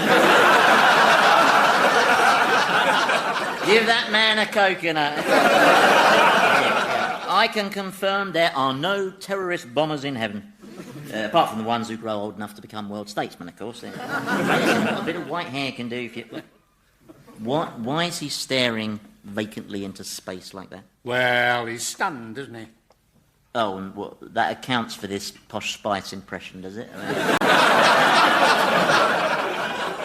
mean, the poor chap's just discovered that his whole existence was built around a delusion. But he's been conned, basically. He wasn't conned. People opt for their delusion of choice because there's something in it for them. I mean, he was perfectly happy to blow everyone to kingdom come as long as there were maidens on special offer, wasn't he? Oh, and here come the tears. It's all aboard the Self-Pity Express. I am not weeping for myself. I weep for my brother. Your brother?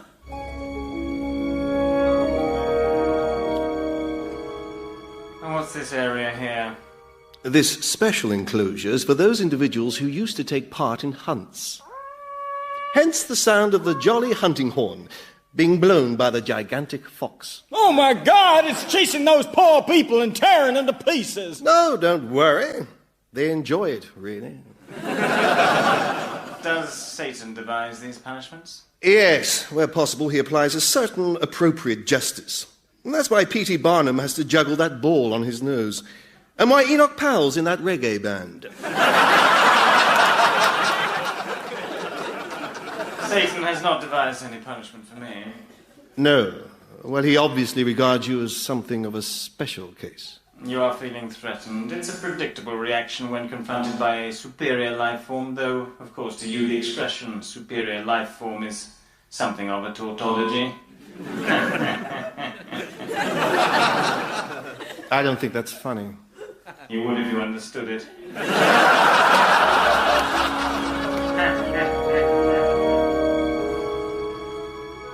So let me get this straight. Your brother is a member of this same movement, and he too has been selected by the great leader to go on a suicide bombing next month. It is all my fault. I introduced my little brother to the movement. He is only 18. His blood will be on my hands. Please, somebody must warn him that it will all be for nothing. Please. Oh, no, here come the waterworks again. Why have you got that funny look on your face? I was thinking that you could warn his brother. Warn his brother? Yeah. Are you seriously asking me to turn away a customer? Besides, bro, if his brother's stupid enough to labour under some ridiculous delusion, then he deserves whatever he gets. Oh, well, I agree with you there. You do? Oh, yes. For instance, if, say, a long, long time ago, some angel was, say, stupid enough to delude himself into thinking he could challenge the power of the Almighty, and then tried to organise a rebellion or something, he'd deserve whatever he got. Wouldn't he? Look, I couldn't help this poor misguided sap, even if I wanted to. Why ever not? Because I don't have the luxury of a choice. That's why not. We all have our role in the scheme of things. I've been designated with the role of devil. My claws are tied. Is that really true? Or are you just opting for your delusion of choice? Don't get tricksy with me. Well, you're operating a bit of a double standard, aren't you? Wasim is to be punished for not having the sense to realise he could choose, but you won't exercise that freedom yourself. Professor, smoke is coming out of his nostrils. Are you too scared to try to change? Is that it? I think you should stop. His face is going black. Is the mighty Satan really a great wussy?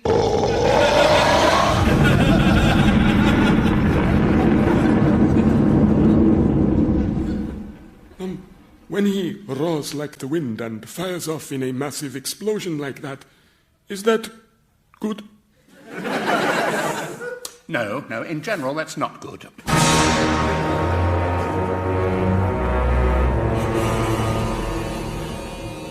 Who's in this pit here? That's recently opened. It's for advertising copywriters, design consultants, and food critics. And what form does their torment take? Oh, we just get them to do some work. Look, Elmer! How am I supposed to skewer you if you keep wriggling?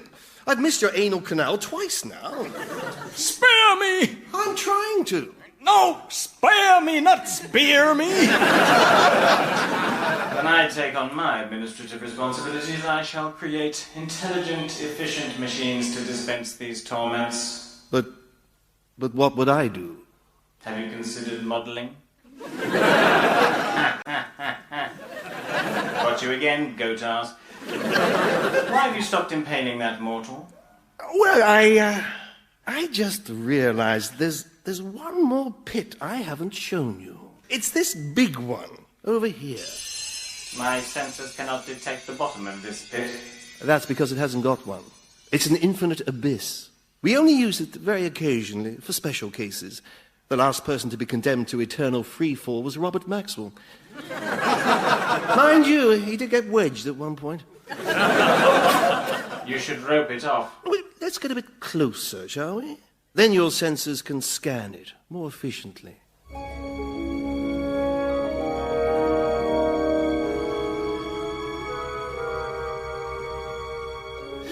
Miss Frobisher?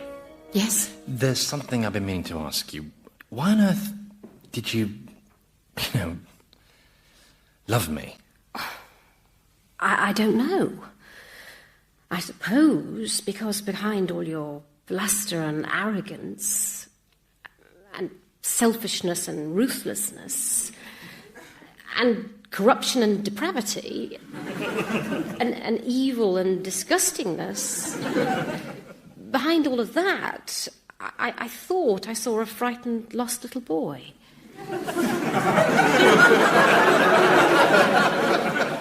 You are so perceptive, Miss Frobisher.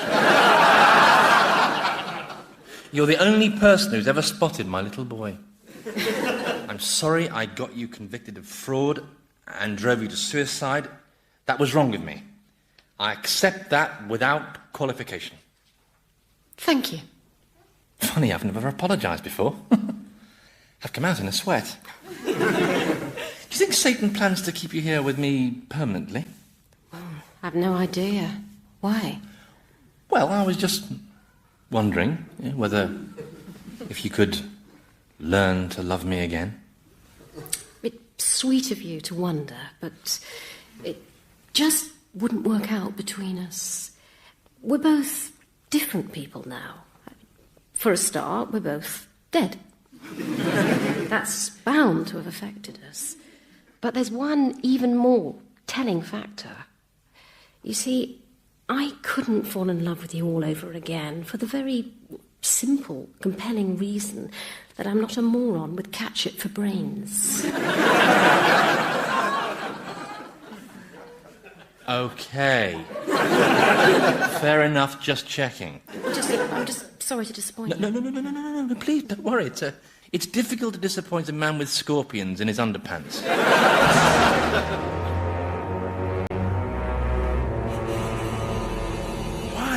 Why did I follow so blindly? Answer me that. It was probably fear, I expect. Fear of what? Uncertainty. We're all afraid of uncertainty, aren't we? So we look for reassuring patterns made from theories which grow into comforting assumptions. Only for the really scared ones, that's not solid enough. No, they have to turn their theories into beliefs. So what's the difference between a theory and a belief? Oh, that's simple. You're allowed to kill someone for a belief. After all, if you're clinging desperately to your certainty, you can't have other people going round flaunting theirs, can you? No, that's far too undermining. But once they're gone, and yours is the only certainty left, well, then it must be right. Ipso facto. You know, I think women threaten the great leader's sense of certainty. I think that's why he insists they are always covered up. What, with the Shada? No, with huge ground sheets. He can cover 20 women with one ground sheet. Funny bloke, really. I don't suppose my brother will see through him. My brother's not very bright, and that's by my standards. Oh, the evil one returns, and his face is no longer black. Pleased to meet you. Hope you get my name. Ba, ba, ba. Oh, it's true. I do have all the best gins. Professor, how are you, me old mucker? Well, you're in a good mood. Yes, well, I've just had a very enjoyable and successful session sowing discord in the world of men. I went to 10 Downing Street, waited till Tony Blair was fast asleep, and then kept whispering, "You are the one true God," in his ear. I've been doing that for a while now. It seems to be working. Oh, and I corrupted Wazim's brother. What? I corrupted Wazim's brother. How did you corrupt him? Oh, I got this prostitute to drag him off to a motel where she introduced him to the world of Rumpy Pumpy. Unfortunately, the great leader somehow got to hear about it and burst in on them with a whole gang of followers. And what did the great leader say? Well, he wasn't happy, I can tell you that. Oh, no, he pointed a shaky finger at your brother and told him he was now impure, no longer fit to be a warrior of the one true religion, and he was banished from the movement forthwith. Then he pointed at the woman, turned to his followers and said something about a ground sheet. I don't know. And how did Wazim's brother react to all this? Jumped out the window and legged it. Last seen crossing the border with his boxer shorts around his ankles. He's saved! Saved! My little brother has been saved by Satan. Oh, thank you. Thank you. May I kiss you? I wouldn't advise it. Not unless you're fond of boils. And I'm saying thank you. Well, for what? Well, for having the guts to do something different. Something nice. No. Let's get this straight right now. Now, what you did was... What I did was I corrupted an innocent young man by introducing him to the ways of the flesh. Lots of different ways, in fact. As a result, his faith is now destroyed, he's been banished, and will forever be a broken man. So clearly, I did not, repeat not, do something nice. And anyone who repeats that slander will find... My prince, something tragic has happened. Where's my new assistant? He's falling, Your Majesty. Falling? Yes. He's plummeting down the eternal abyss. Oh, no, we must get that roped off. How did he fall down it? I cannot tell a lie, my liege. I am responsible for his descent into oblivion. You see, we were standing together, admiring the abyss, quite close to the edge, and I was feeling a bit stressed, and I suppose that was affecting my thought processes, and before I knew it, Elmer had pushed him in. What, the Reverend Elmer Butt? Why would Elmer do such a thing? Who can say? I knew how angry you would be with him for disposing of your marvellous new assistant, and I'm afraid I shared your rage to such an extent that I hurled Elmer down the abyss after him. That's a shame. A bit premature, perhaps. Yes, I know, my lord. I'm sorry. But then I'm such a silly, headstrong, emotional twit. Still, that's what comes with having the IQ of an aubergine. I think I might have underestimated you, Scumspawn. Oh, I doubt it. Beacon of my existence.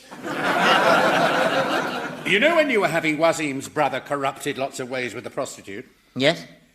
Well, how did the great leader get to hear about it?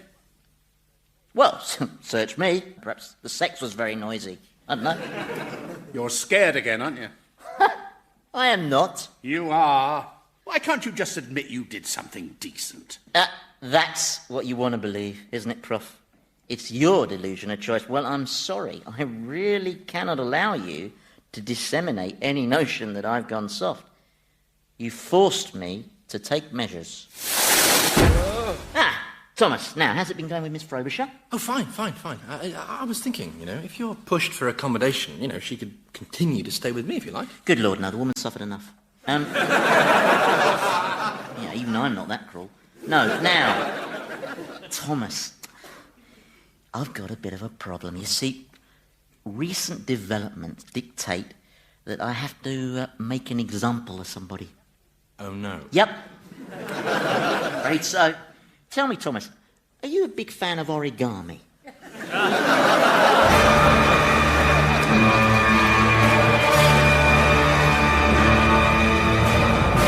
Old Harry's game featured Andy Hamilton as Satan, James Grouch as the Professor, Jimmy Mulville as Thomas, and Robert Duncan as Scumspawn, with Philip Pope, Nick Revell, and Felicity Montague. Old Harry's game was written by Andy Hamilton and produced by Paul Mayhew Archer.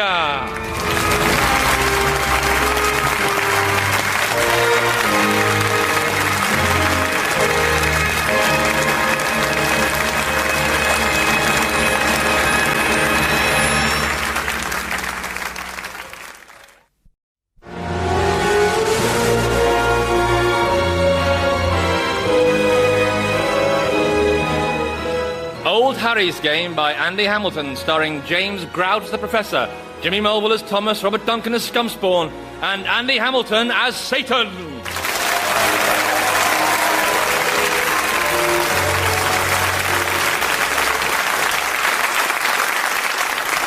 But how come you're so sure you're right? Look, I've always allowed you the privilege of having a different point of view, like when we argued about whether moral relativism could be applied to the biological imperatives of evolution, say, or whether the universe only exists in as much as we perceive it to exist. But I am telling you, on this one, you are wrong, because there is just no way that Babs was the best-looking one in the Beverly Sisters. How did we get into this argument anyway? It's totally pointless. I know, that's what's such fun about it, isn't it? Now then, where do you stand on Bette Davis versus Joan Crawford? Oh, not that one again. Come on. For the last time, I'm perfectly happy to argue about their relative merits as actresses, but not about which of them would win in a fist fight. All right, I know how we can settle this. Oh, no. I'm not watching another of your specially arranged bouts. The last one was bad enough. Fanny Craddock smashed Mrs. Beaton to a pulp. Yeah, it was a bit one-sided, wasn't it? Yeah. Especially after she told Johnny to hold her down. That was... I don't want to engage in any more arguments about stupid, trivial things, OK? It's a waste of our intellects. All righty. In that case, I say that the pursuit of science is pointless. What?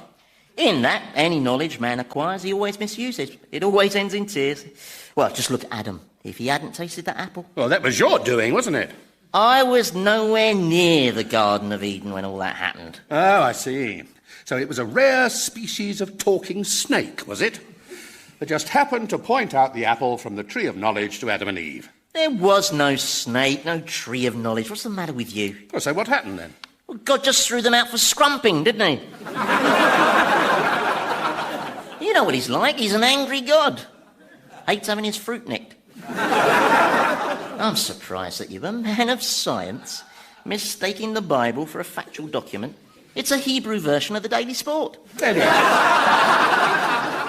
How can you say the pursuit of science is pointless? Scientists constantly seek knowledge in order to... To get something named after them, you know, a theory or a disease or a piece of laboratory equipment. Well, that's very unfair. There are countless scientists who work day in, day out to increase the sum total of human knowledge, who neither seek nor receive any recognition. Of course, you didn't get the recognition you owed, did you, Prof? Oh. Your groundbreaking work on particle physics was credited to your partner. It was stolen by my partner. Oh, that's right, yes, Dickie Freestone. They even named the equation after him, didn't they? Yeah? Still, what does it matter who it's named after, just as long as that sum total of human knowledge is increased? No, it's so easy for you to sneer, isn't it? No, I just make it look easy. That's called talent. Yes, well, it's because of scientists that the universe is becoming more comprehensible. And one day, who knows, man may come to understand it completely. And that'll probably be thanks to a scientist, some driven genius who somehow unravels the mystery and finds the grand unified theory. Grand unified theory? Yes, it's like the holy grail of physics. It would be the theory that unites all the laws of nature into a single statement, that explains how the world of Newtonian forces and the quantum dynamics of the subatomic universe connect in a great cosmic equation. Oh, that. What? Yeah, I know that. It's easy. Easy? Oh, it's the first thing they taught us at Angel College, yeah? That and elementary heart plucking. And RE, of course. But you definitely learnt this theory. Yeah. And did you verify it through practical experiments? Well, given that it was dictated to us in person by God, I think we felt further tests might be a little superfluous. We kind of took his word for it, to be honest. Oh, right. Yes, of course. So, this amazing theory, do you think I'd be capable of understanding it? Well, there's only one way to find out. What's that? You're shaking like Oliver Reed at opening time. I can't help it. I'm just so excited. Yeah. Well, stay calm and pay attention.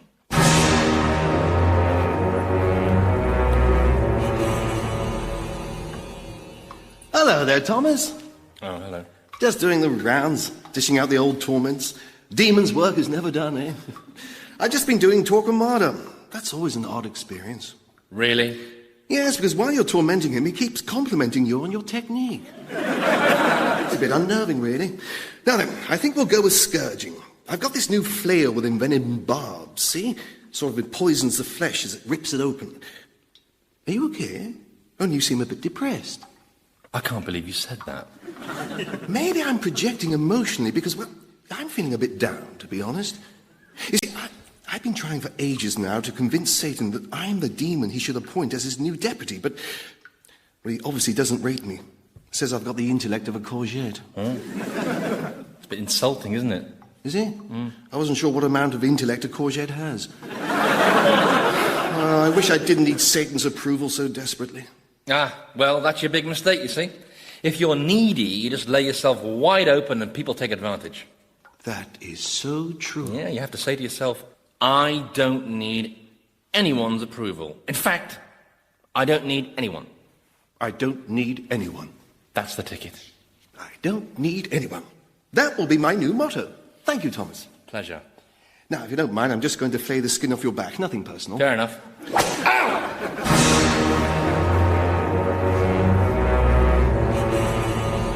And that is the theory. Gosh.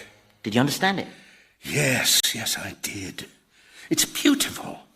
It's a wonderful, grand, unifying theory. And it's not that complicated. No. I mean, you have to remember to carry the 7, obviously. But... God, if only mankind could possess this knowledge. Still, that's academic, isn't it? I mean, I can't disseminate the information from down here, can I? I mean, I'm dead.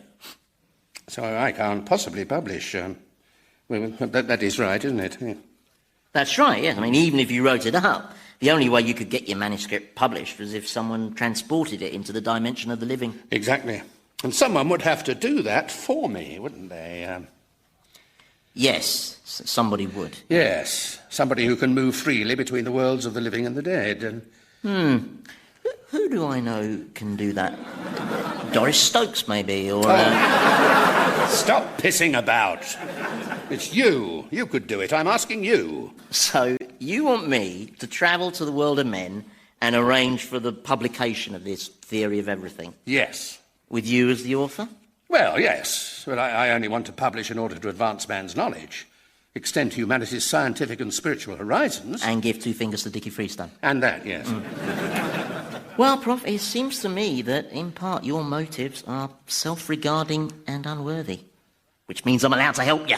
Right. And anyway, I'm quite happy for man to have this knowledge because I know he'll abuse it. Oh, come on. He always does, right? He split the atom, released its secrets, and got the H-bomb.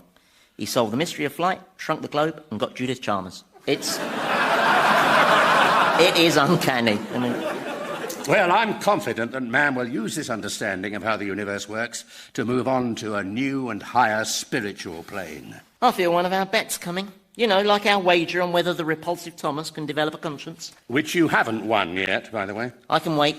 Being Eternal's made me good at that. So, what's this bet? That man does nothing useful with your precious little theory of everything. And what's the stake? No stake, we just play for smugness. Fair enough. By the way, where's Thomas got to? I haven't seen him recently. Oh, I put him in solitary. Why? What did he do? Oh, it's not a punishment. No, I put him in solitary because it seemed fairer on the rest of us. But I asked Scumspawn to look in on him from time to time.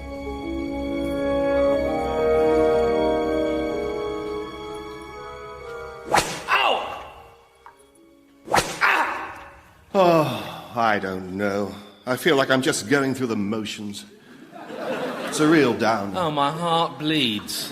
Oh, yeah, sorry about that. This new flail cuts deeper than I realized. You know, a bit earlier I was tormenting this pornographer. I won't go into details. Let's just say it involved 2 rhinos and a lot of swarfiga. And all the while, I'm watching this gruesome spectacle and I'm thinking, why aren't I enjoying this? Really? Yes. You know, I think I might be suffering from what you mortals call depression. When you were in the world of the living, did you ever suffer from depression? Of course I didn't. I was too strong, mentally. I never experienced depression. Some of my staff did. Well, most of them, actually. And when your staff went down with depression, how did they get cured? Don't ask me. I used to have them physically ejected from the building. Yeah, in case it was infectious. Oh, right. I see. Oh, well, back to the grindstone. Oh! You know, I envy you. I really do. You've got everything sussed. You're so self-contained. Whereas me, I've always felt like I'm incomplete. Like there's a big hole deep in the middle of me. Do you ever feel that? What, like someone's stolen the core of you and left this bleak, formless void, which means you always have this yearning, this ache for an experience or a feeling that might mean something and fill this dreadful, echoing cavity at the center of your being? Yes. No, I never feel that. No, thought not. You are so lucky. Oh!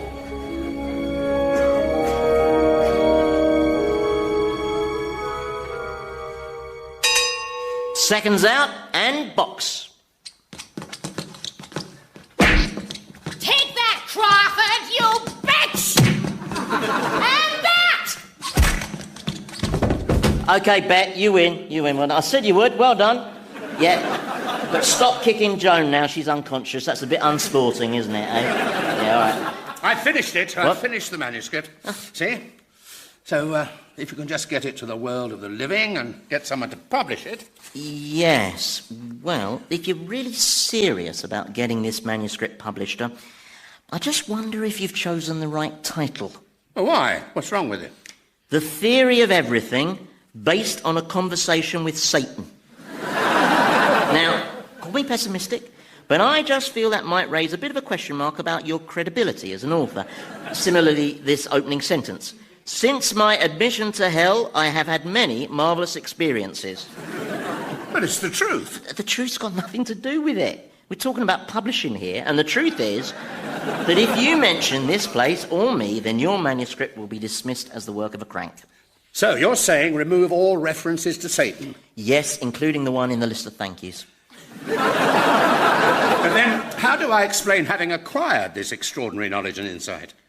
Well, just say you worked it all out for yourself. Ah, but that would be a lie. Well, yes, but it's one of those sort of lies that's kind of acceptable. Why? Because you'll never get caught. But if they think this was all my work, then I'll be regarded as some sort of genius alongside Newton and Einstein. No, I couldn't do it. It's just plain dishonest. Fair enough, that's your decision. It's a shame, though, isn't it, eh? I can just see that book on the bookshelves with your name on it. I can see whole sections of science museums full of displays about your astonishing theory. And I can see Dickie Freestone, sick as a pig in a bacon butty. But you don't want to do anything dishonest, and that's to your credit. Well, I suppose as long as it ends up in the public domain. I mean, that's the main thing. Quite, yes. I'll just go and rewrite the manuscript. Oh, and Prof, given that we do want to get this published, yes, throw a sex scene in early on, OK?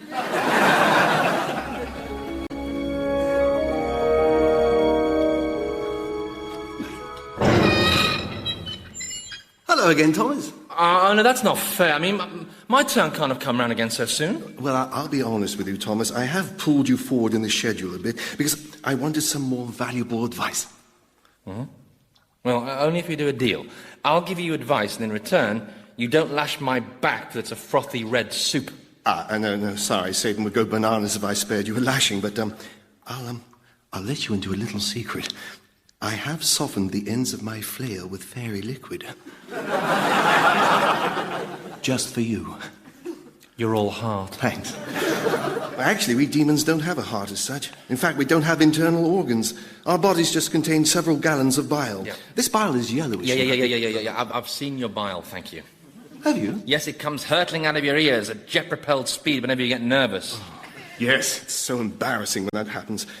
I'm feeling quite nervous now, actually. Yeah, well, don't point your ears at me. The thing is, you see, I tried to take your advice about my neediness and everything, you know. I went around thinking, I don't need anyone. But the more I tried to think it, the more I needed him. Needed? Satan? Yes. Even though I know I can expect nothing from him but scornful rebuke, I find I want to be with him all the time. Just trying to please him and look after him.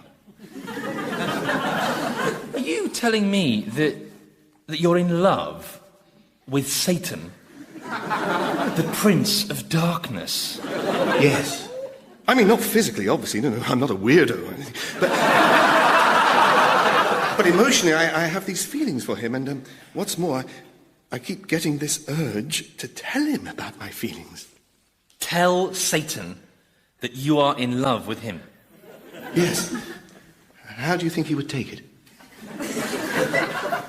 Well, he's not really the lovey-dovey type, is he? To be honest, I think his most likely reaction would be to tear your head off at your shoulders and shove it up your bottom. So on balance, I'd keep quiet if I was you.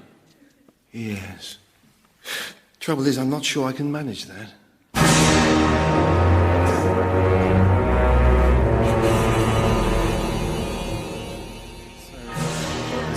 Here. Where have you brought me? To the land of the living. Well, Islington. Those individuals there, they're the executives of a publishing firm. Which one's the boss? The bald one with the stick-on ponytail. Why do men do that? I think the ponytail's making a statement. Really? Yeah, the ponytail's saying, I am attached to the head of a wanker.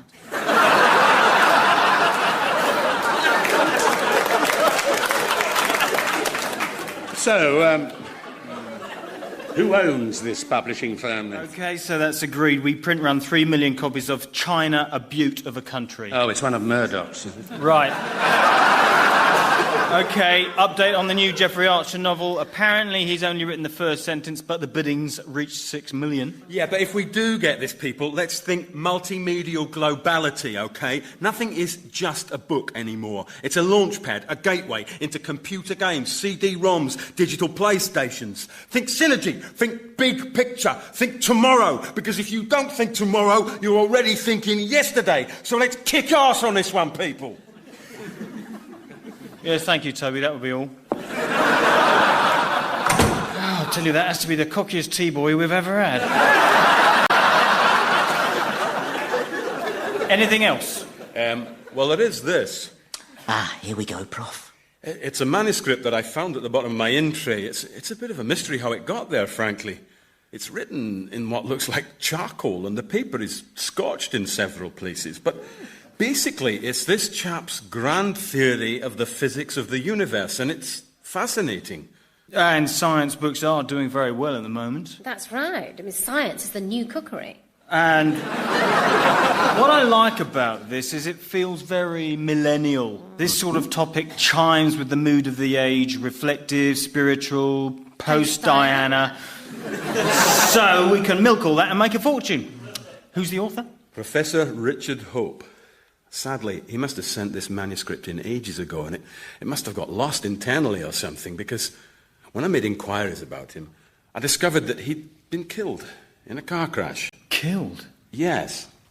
Oh, what a sad story. That is just so commercial. His car hit a tree. Yeah, even better. Now he's got charisma. We could be witnessing the birth of a cult here, people. Was he good-looking? Please tell me he was good-looking. Well, I managed to get this photo of him. Was this taken before or after the car crash? Oh, really? I'm not standing for that. Especially from a man with a rat's tail nailed to his dome. I'll take my manuscript elsewhere. Now, don't be hasty. Look, the thing is, quite regardless of how he looks, the content of this script is remarkable. It's an important, exceptional piece of work. Now, him I like. He's all right. Now, I rang this poor chap's widow. She clearly knew nothing about this manuscript's existence, so we can say someone else wrote it and no one need ever know. Oh, I wish I could read people like you, Prof. So, basically, we forget Professor Richard, whoever he was, and we say this was written by someone off the telly. Oh, I can't listen to this. Now, which celeb is best suited to this book? Don't think book, think multimedial, think globality. No, will you just leave the biscuits and get out? Right, so which celeb shall we go for? No, please, I don't want to be here. Well, it has to be someone accessible, but classy. Intelligent but not intellectual. Cool, but not remote. Philip Schofield! Oh, if I wasn't dead, I'd kill myself.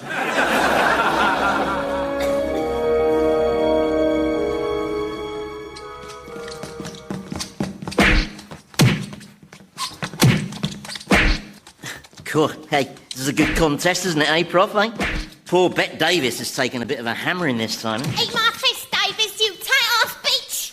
See, it's all down to aggression. Bet just isn't competing. You're dead meat, Davis! You're going down, and when you're down, girl, I'm gonna kick your bloody head in! Oh, what a punch. Did you see that? I never knew Jane Austen was a southpaw. Well done, Jane.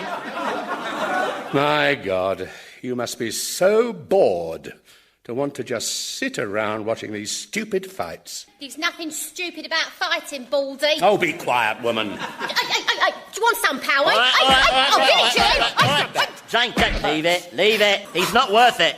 Leave it. Oh, dear. I'm sorry about that, Prof. Over there, Jane. Go on, over there. Calm down. And and wipe all that froth from your mouth, OK? Why on earth is she so aggressive? Oh, it stems from her Regency lifestyle, I think, yeah. It was very sedate, you see, all that going to visit cousins who lived in vicarages. It meant she had to bottle things up a lot, you know, but once she turned up here, she just cut loose. I mean, within moments of her arrival, she'd beaten up 12 demons, snorted cocaine with Machiavelli, and rogered Oliver Cromwell and most of his army. Well, I had a lot of catching up to do. Yeah. Then I caught her performing unnatural sex with Catherine the Great. Well, she wasn't that great. To be honest, Prof, we had a similar problem when Charlotte Bronte arrived here. Yeah. I was forever pulling her off gypsies. I mean, hey, that's an idea. Austen versus Bronte. What a rumble that would be, eh? No. I don't want to demean myself by watching any more of this vulgar, exploitative trash. Oh, I know what this huff is about. It's your book, isn't it? Well, don't be so glum. I mean, at least they abandoned that dreadful Philip Schofield idea, didn't they, eh? The alternative was a much sounder proposition, because I think Ulrika Johnson's theory of everything could do very well. She's very marketable, and, you know, it does mean a heck of a lot of people will get to read that theory. Well, yes, that is true, I suppose. That's right. Of course, the people who like Ulrika will be too thick to understand it, but hey, life's a compromise. Well, I still say you placed it with the wrong publisher. For a start, you should have found an outlet that wasn't controlled by Murdoch. Oh, yeah, and where would I find one of those? With those people, they had no respect for knowledge. No one wants knowledge anymore, Prof. Just sound bites. Little bits of instant, user-friendly fatuousness. I don't accept that. Once that theory's picked up on, then something positive will come out of what I've done. And then I'll win our bet. And then I can outsmug you, can't I, eh? You haven't got a cat's hope in hell. I've never understood that expression. Exactly what hope would a cat have in hell? I mean, not that cats get sent here anyway, because they're not bright enough to be held responsible for their actions, you see. I mean, I know their eyes make them look wise and enigmatic and intelligent, but it's lights on, no one at home. Yeah, a real Anthea Turner job. No. So no, it'd be unfair to expect cats to recognise the difference between right and wrong, because let's face it, most of the time they can't recognise their own tail, can they?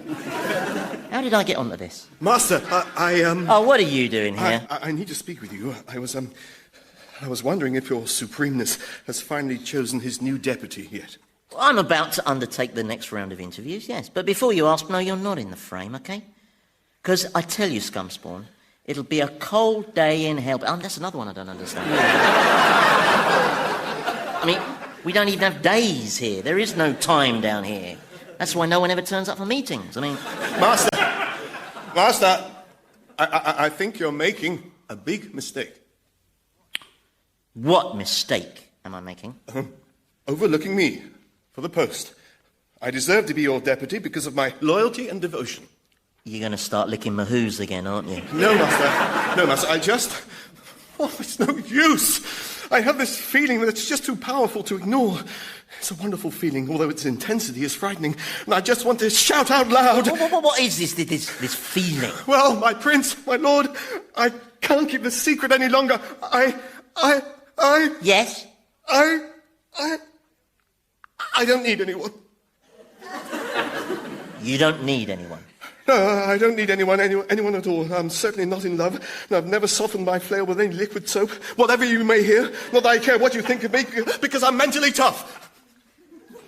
Well, thank you for sharing that with us, Scumspawn. But sadly, neither I nor the Professor are fluent in total gibberish. So it rather passed us by. I don't care. I don't need anyone. Yes, you said that, Michael. Why are you so nervous? I'm not nervous. If I was nervous, bile would come flying out of my ears. Oh, no, I hate this. Oh, this is such bad news. Yeah, well, the really bad news is that a lot of it hit Jane Austen. Oi, tosser! You with incontinent ears! Look what you've done to my bleeding parasol! I'm sorry, I didn't... You see, that's the advantage the Southpaw has. He just never saw that punch coming. Well, you can't leave poor Scumspawn just lying there. No, you watch me. There are times when I really don't like you, you know. Oh, lighten up, Prof. You've got that funny look again. What are you thinking about? Well, I was just wondering, when Dickie Freestone fetches up here, as he undoubtedly will, have you got any idea who you're going to put him with? Oh, I get it. Yeah. You want me to put him with you, you scallywag. No. It's just that, well... Well, what? Well, he was always rather keen on Jane Austen.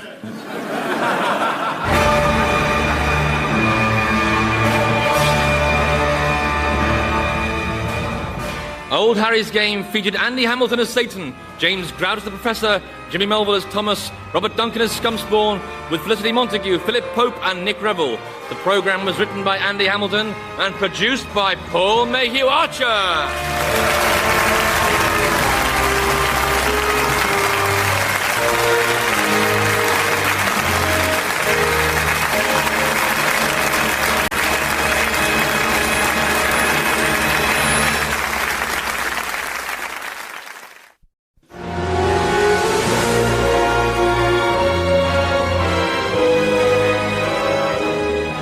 Old Harry's Game by Andy Hamilton, starring James Grout as the Professor, Jimmy Melville as Thomas, Robert Duncan as Scumspawn, and Andy Hamilton as Satan.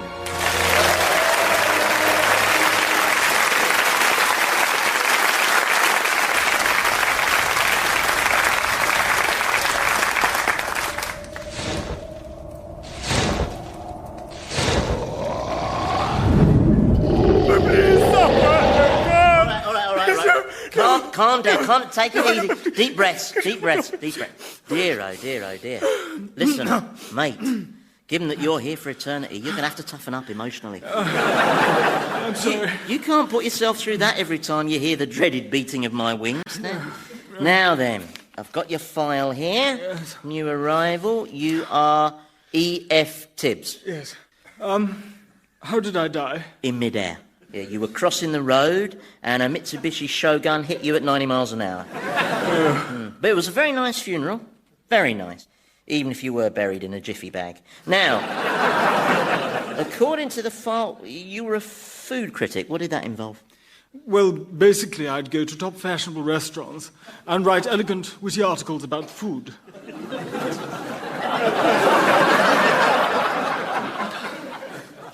Why? Well, because cuisine is very much the zeitgeist of our age. Food is an important paradigm for our culture. No, it's not. Food's food, isn't it? It goes in your gob and comes out your bottom. Usually. Oh, actually, we've got an example of your column on the file here. Look, yeah. Super chef Marco Dubois perhaps needs to be reminded that it is not de rigueur for lobster to wallow in a sauce that resembles primeval ooze. Yes, Marco would have gone into one of his blue fits about that one. I'd have loved to have seen his face. Yeah, well, you might have caught a glimpse of it, because he was driving the Mitsubishi Shogun.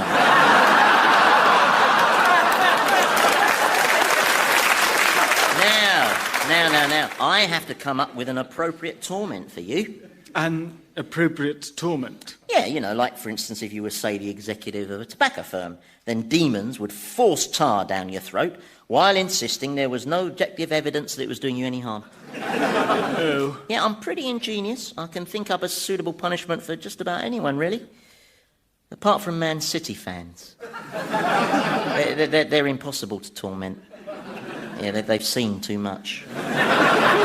And what punishment have you planned for me? Good question. Let's see what I can come up with, shall we?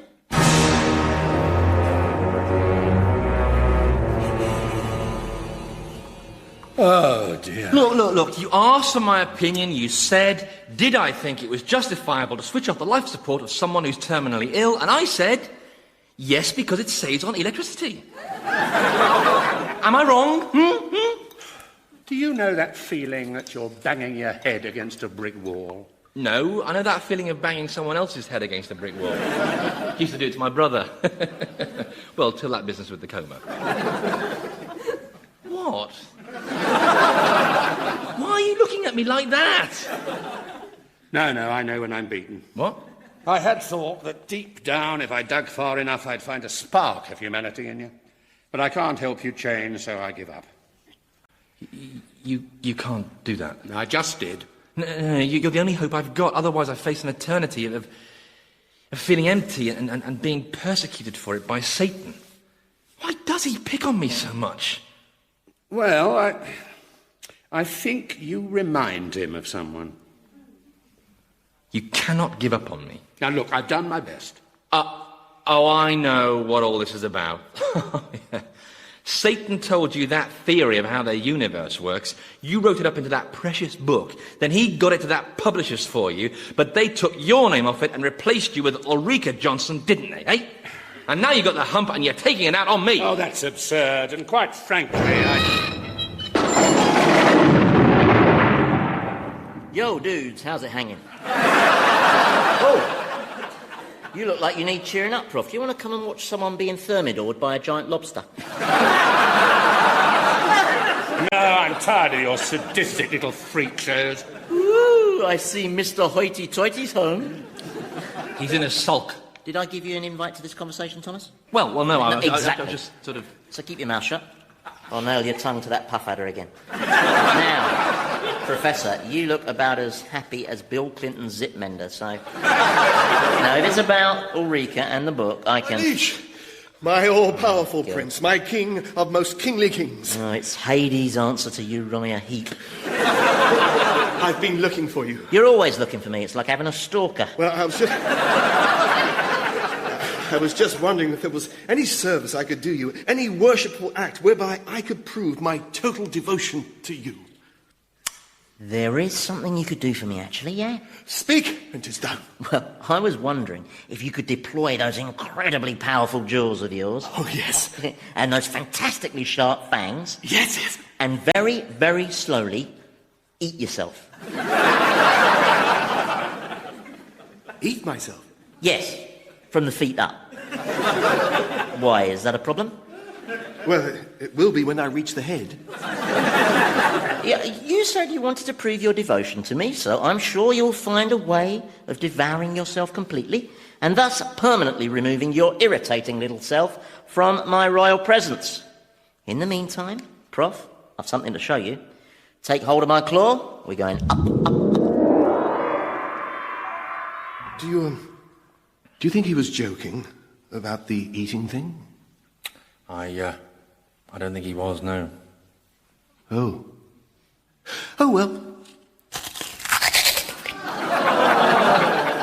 What are you doing? Obeying orders. For God's sake, don't devour yourself on his say-so. Just run away, find some far-flung corner of hell where he'll never see you. But then I wouldn't see him. I couldn't bear that. He gives my existence shape and a meaning. I'd rather not exist at all than exist without him. I couldn't run away. Besides, I've only got 1 foot now.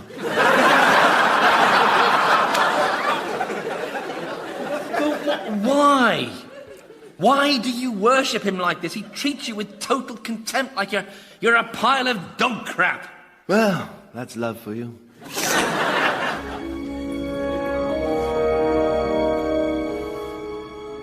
Why have you brought me to this bookshop? Oh, just a browse. No one can see us, can they? I think we'd know about it if they could, don't you? I am a 20-foot-high beast with leathery wings and enormous talons. I think that would attract the occasional odd look. Even in Earl's Court. Well, there's a lot of shoppers in. Yes, most of them seem to be crowding around that one shelf. Oh, yes, the one... But that's my book. They're buying my book, look. Hang on, it really is my book. Eh? I mean, look at the cover. The Theory of Everything by Professor Richard Hope. What's happened to Ulrika? Well, I could see you were upset by that publisher's decision to bounce you off the book, so I took possession of his mind and changed it for him. So your name's gone back on. You possessed his mind to do something nice for me. Yeah. But while I was there, I made him shag a blind nun, so I could justify it professionally, There's a big poster with my face on it. Yeah, I want to see you're on the front cover of that Sunday supplement down there. Oh, yes. That bit called lifestyle. What is a lifestyle? It's what rich people have instead of a life. Now, come on, let's go and enjoy your fame. Oh, where are we now? TV studios. They're recording one of those late-night arts programmes. You know, the sort you watch when you're too pissed to make it up the stairs.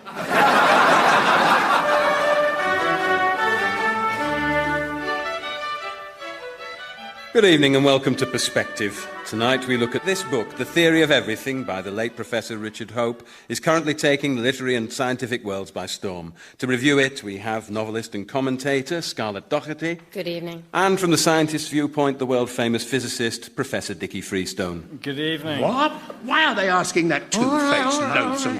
Oi, Freestone! Tell them how you stole my research on particle wave theory 20 years ago. Can he see me? No, so all those V signs are wasted. If I can start with you, Scarlett, what do you make of this book? Well, I thought it was very unsatisfactory. It doesn't seek to address or connect with women, blacks, the disabled, and frankly, he's written as if AIDS and world poverty didn't exist. To be fair, it is a book about physics, isn't it? That's just a cop-out, isn't it? You can't just unplug physics from the global matrix of human exploitation. Professor Freestone, you actually worked closely with the author of this book for many years, didn't you? Yes, I did, and sadly I have to say that as I read this book, I couldn't help but be reminded that he was always something of a fantasist, shall we say. He's calling me a liar. Well, he's calling you a liar as well, really, isn't he? Given that you dictated it all to me. Yes, I'm not sure I can tolerate that. But what about the connections made in the book between the massive gravitational forces in the universe and the quantum dynamics of subatomic particles? Well, frankly, it's fanciful poppycock, and I don't think any reputable scientist would take it seriously. Actually, Professor, I'm going to have to stop you there because the numbers 666 have just appeared on your forehead. Get me out of here! He's melting! Nice one. Yeah, I don't think you'll be getting any more TV work for a while, yeah. At least not hosting Songs of Praise.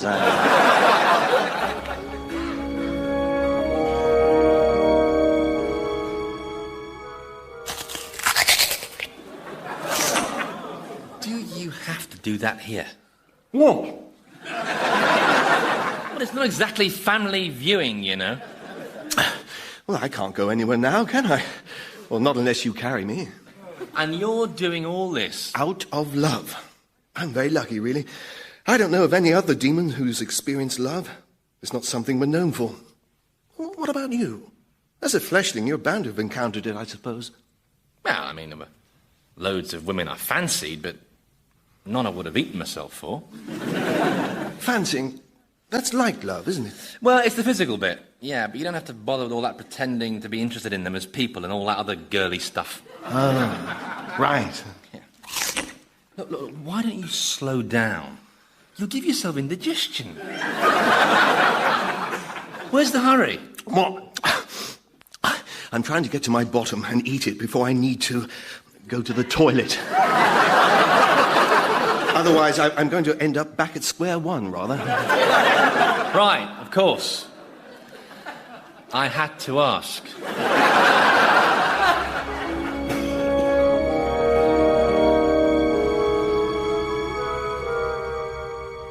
That's just part of the downside of fame, Prof. People love to trash you, and worse. Oh, I can take it. Being dead helps, of course. Death takes a lot of the anxiety out of things. And as long as I've put that wonderful theory into circulation, then what are we doing at my house? Hang on, there's a tramp going through our dustbins. Oh, he's not a tramp, he's a tabloid reporter. Yeah. Easy mistake to make, what with the vomit stains on the jacket. And Oh, there's some more hacks over there, look. What are they doing? Well, can you see the front page of the News of the World that one of them is reading? Oh, yeah, there's a bloody great picture of me. Underneath a picture of a woman with her top out. Yeah, catchy headline too, see? Best-selling boffin bonked me in Barbados. I've never even met the woman. Oh, get real, it's the News of the World. Why on earth would you need to have met her? Well, who the hell is she, anyway? Her name's Cindy. She's a model. Oh, really? Well, this is an outrage. Still, nobody will believe this codswallop. Yeah. Especially the bit where she says you were a fantastic lover. She says that? Yeah. Well, she doesn't use the expression lover. No, she uses throbbing all-night love juice maker, but... Well, I'll sue. That's what I'll do. Dead men can't sue. Anyway, what are you getting so worked up for? You said you could take it. Well, it's not me I'm concerned about. It's poor Deborah. I'm worried about how she's reacting to all this. Well, you're about to find out. She's coming out the front door. I have a brief statement to make, and then I would like you all to leave my property.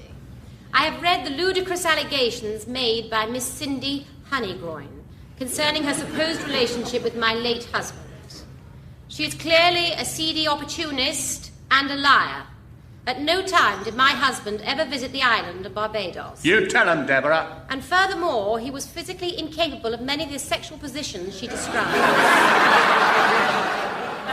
I shall be placing the matter in the hands of my solicitors. That is the end of my statement. Thank you and good day. Well, Prof, she clearly doesn't believe any of it. That's good. And obviously, she can cite your lack of suppleness as evidence in court. I think she could win a packet. She handled it magnificently, didn't she, eh? What a fantastic woman. I'm so lucky. Was so lucky. Yeah, well, we better go now. Can't we hang around here a bit longer? I mean, maybe go inside the house for a bit. Is that really a good idea, Prof? Well, just to watch her, just for a bit, that's all. Well, listen, she's doing the hoovering. She always hoovers when she's angry. Oh, come on, please. You want to go inside and just watch her hoovering? Please.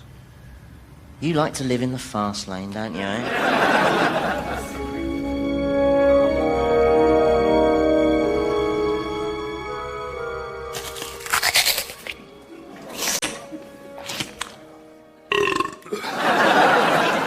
Oh, I don't think those buttocks agreed with me. It's given me terrible wind. Rather ironic, really. There's not much of you left now. I know. Oh, please stop. Oh, I can't. I just feel that if I do this for Satan, then somehow, by doing it, it brings me closer to him. It doesn't bring you closer to anything, apart from extinction. So, you've never felt close to anyone? Oh, no way, Jose. You see, you should never let anyone get close, because if you do, they'll see what you're really like. I mean, once they get close, they'll see all the fine detail of your personality, won't they? All the nooks and crannies and secret compartments, all the little cracks and holes and gaps. I never really thought about that. Wish I was clever like you, Thomas. Are you sure you don't want to try some gonad? It's just like chicken.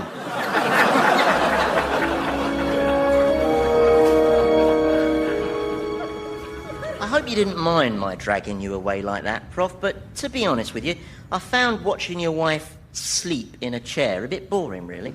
I just thought she looked really nice. But thanks for letting me stay a bit. I do know what you're up to, by the way. Oh, yeah? Showing me all these tabloid lies and media flimflam. But I'm not at all disheartened. I bet even as we speak, there are people treating my work with the seriousness it deserves. You know, you're absolutely right. Would you like to meet them? Who are these three? Well, the two sitting across the table are scientists, and the man chairing the meeting is high up in the civil service. Right. So, we are agreed that this book, The Theory of Everything, is potentially the most important scientific document man has ever produced. See, I told you. Yes, obviously, Sir Frank, the priority now is to pour money into research and experimentation that can demonstrate whether the theory in this book is correct. Of course, of course. After all, what Professor Hope potentially shows us is the very building blocks of the cosmos. And if we can just arrive at an understanding of how those building blocks connect, then the day will not be far away when we can harness this knowledge to build a weapon that could dismantle the universe. Oh, my God. I mean, obviously, it's not our intention to use the weapon. Just build it. Just build it. Oh, yes, the government feels that having the capacity to destroy the universe would be a very useful bargaining chip. Especially in Europe. Even the Germans might give way to that one. Ah, the scientists look troubled, you see. Sir Frank, you do realize that for any scientist of integrity, what you're proposing raises certain fundamental questions. I told you, they're not going to play ball. I mean, questions that go to the very heart of what scientists do. Questions about the reasons for scientific inquiry and the means. Questions like, will we get a new lab with a huge computer? Our own parking spaces. No, definitely. Oh, no, I don't believe it. You've got to stop this. You want me to stop people behaving in a venal way? Yes. You still haven't quite got the hang of what I do, have you?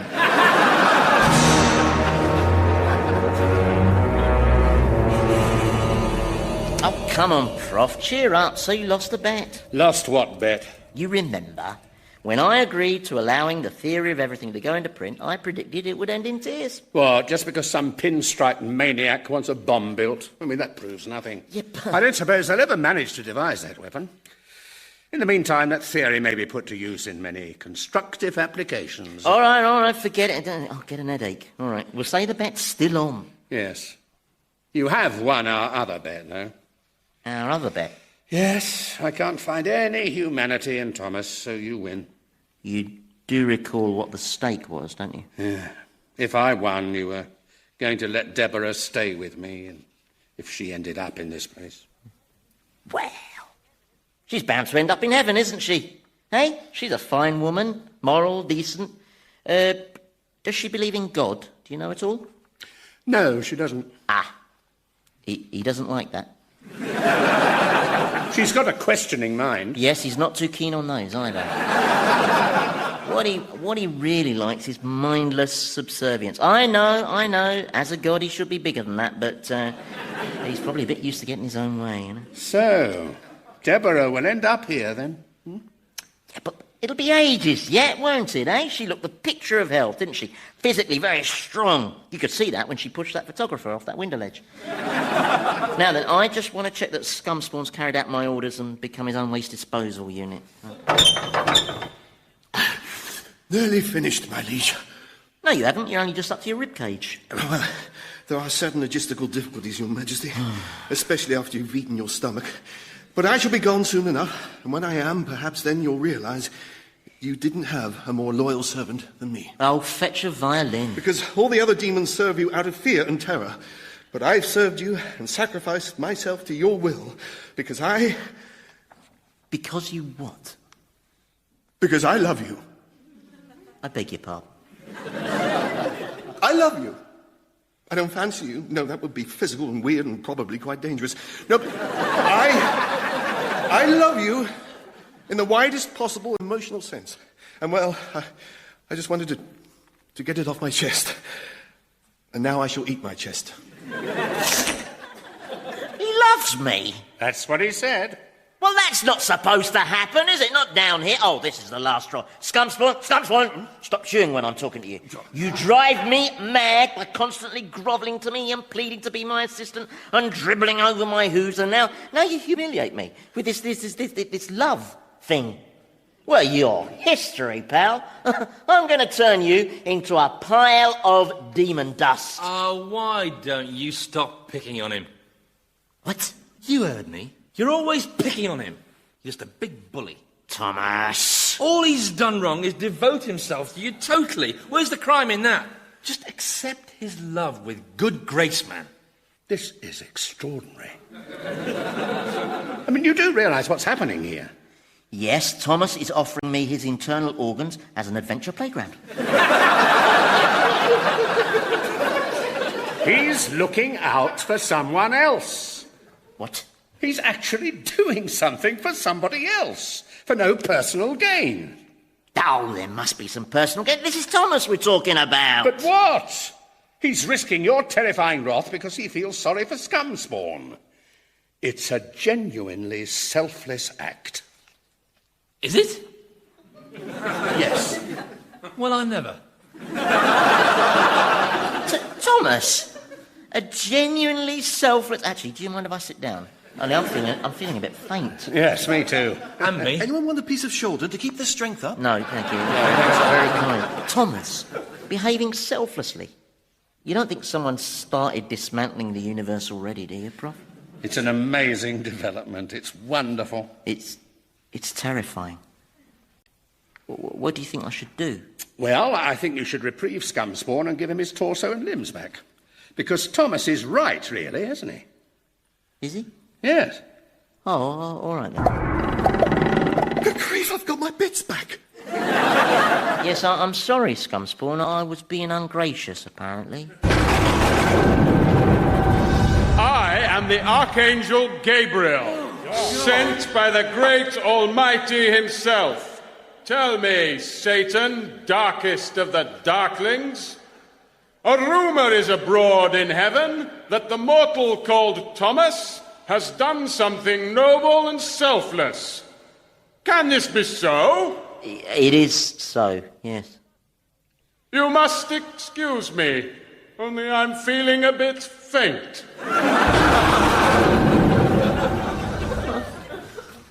Well, what do I do now, Prof, eh? I mean, Thomas does something nice, I lose a bet, you get married quarters when your missus arrives. I mean, my infernal realm's gone totally pear-shaped. I know now probably isn't the time, sire, but I was wondering if you could still possibly bear me in mind for the job as your deputy. Oh, nothing makes any sense anymore, so why not? The job's yours. What? The job's mine? Yeah. Okay.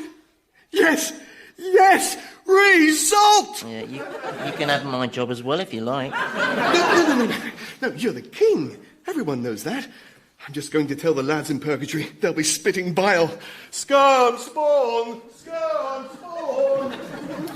Oh, God. Here, Prof. What's the matter with old Billy Goat Gruff here?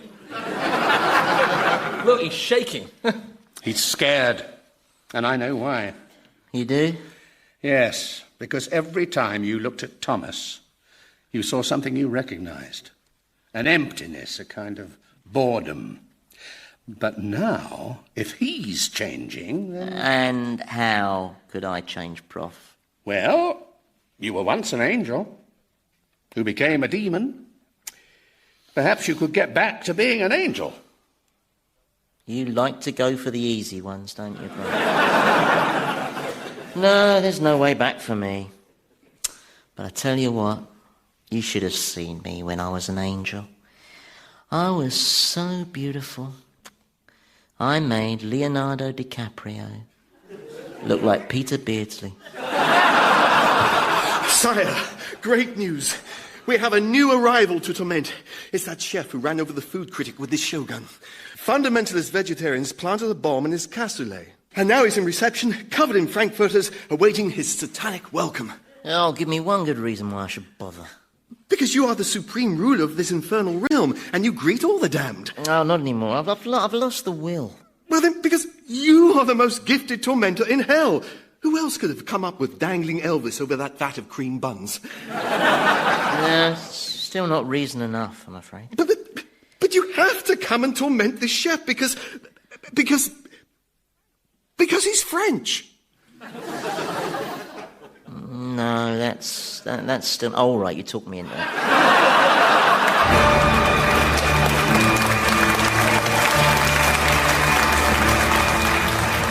Old Harry's Game featured Andy Hamilton as Satan, James Grout as the Professor, Jimmy Melville as Thomas, Robert Duncan as Scumspawn, with Philip Pope, Nick Revell and Felicity Montague. The programme was written by Andy Hamilton and produced by Paul Mayhew Archer.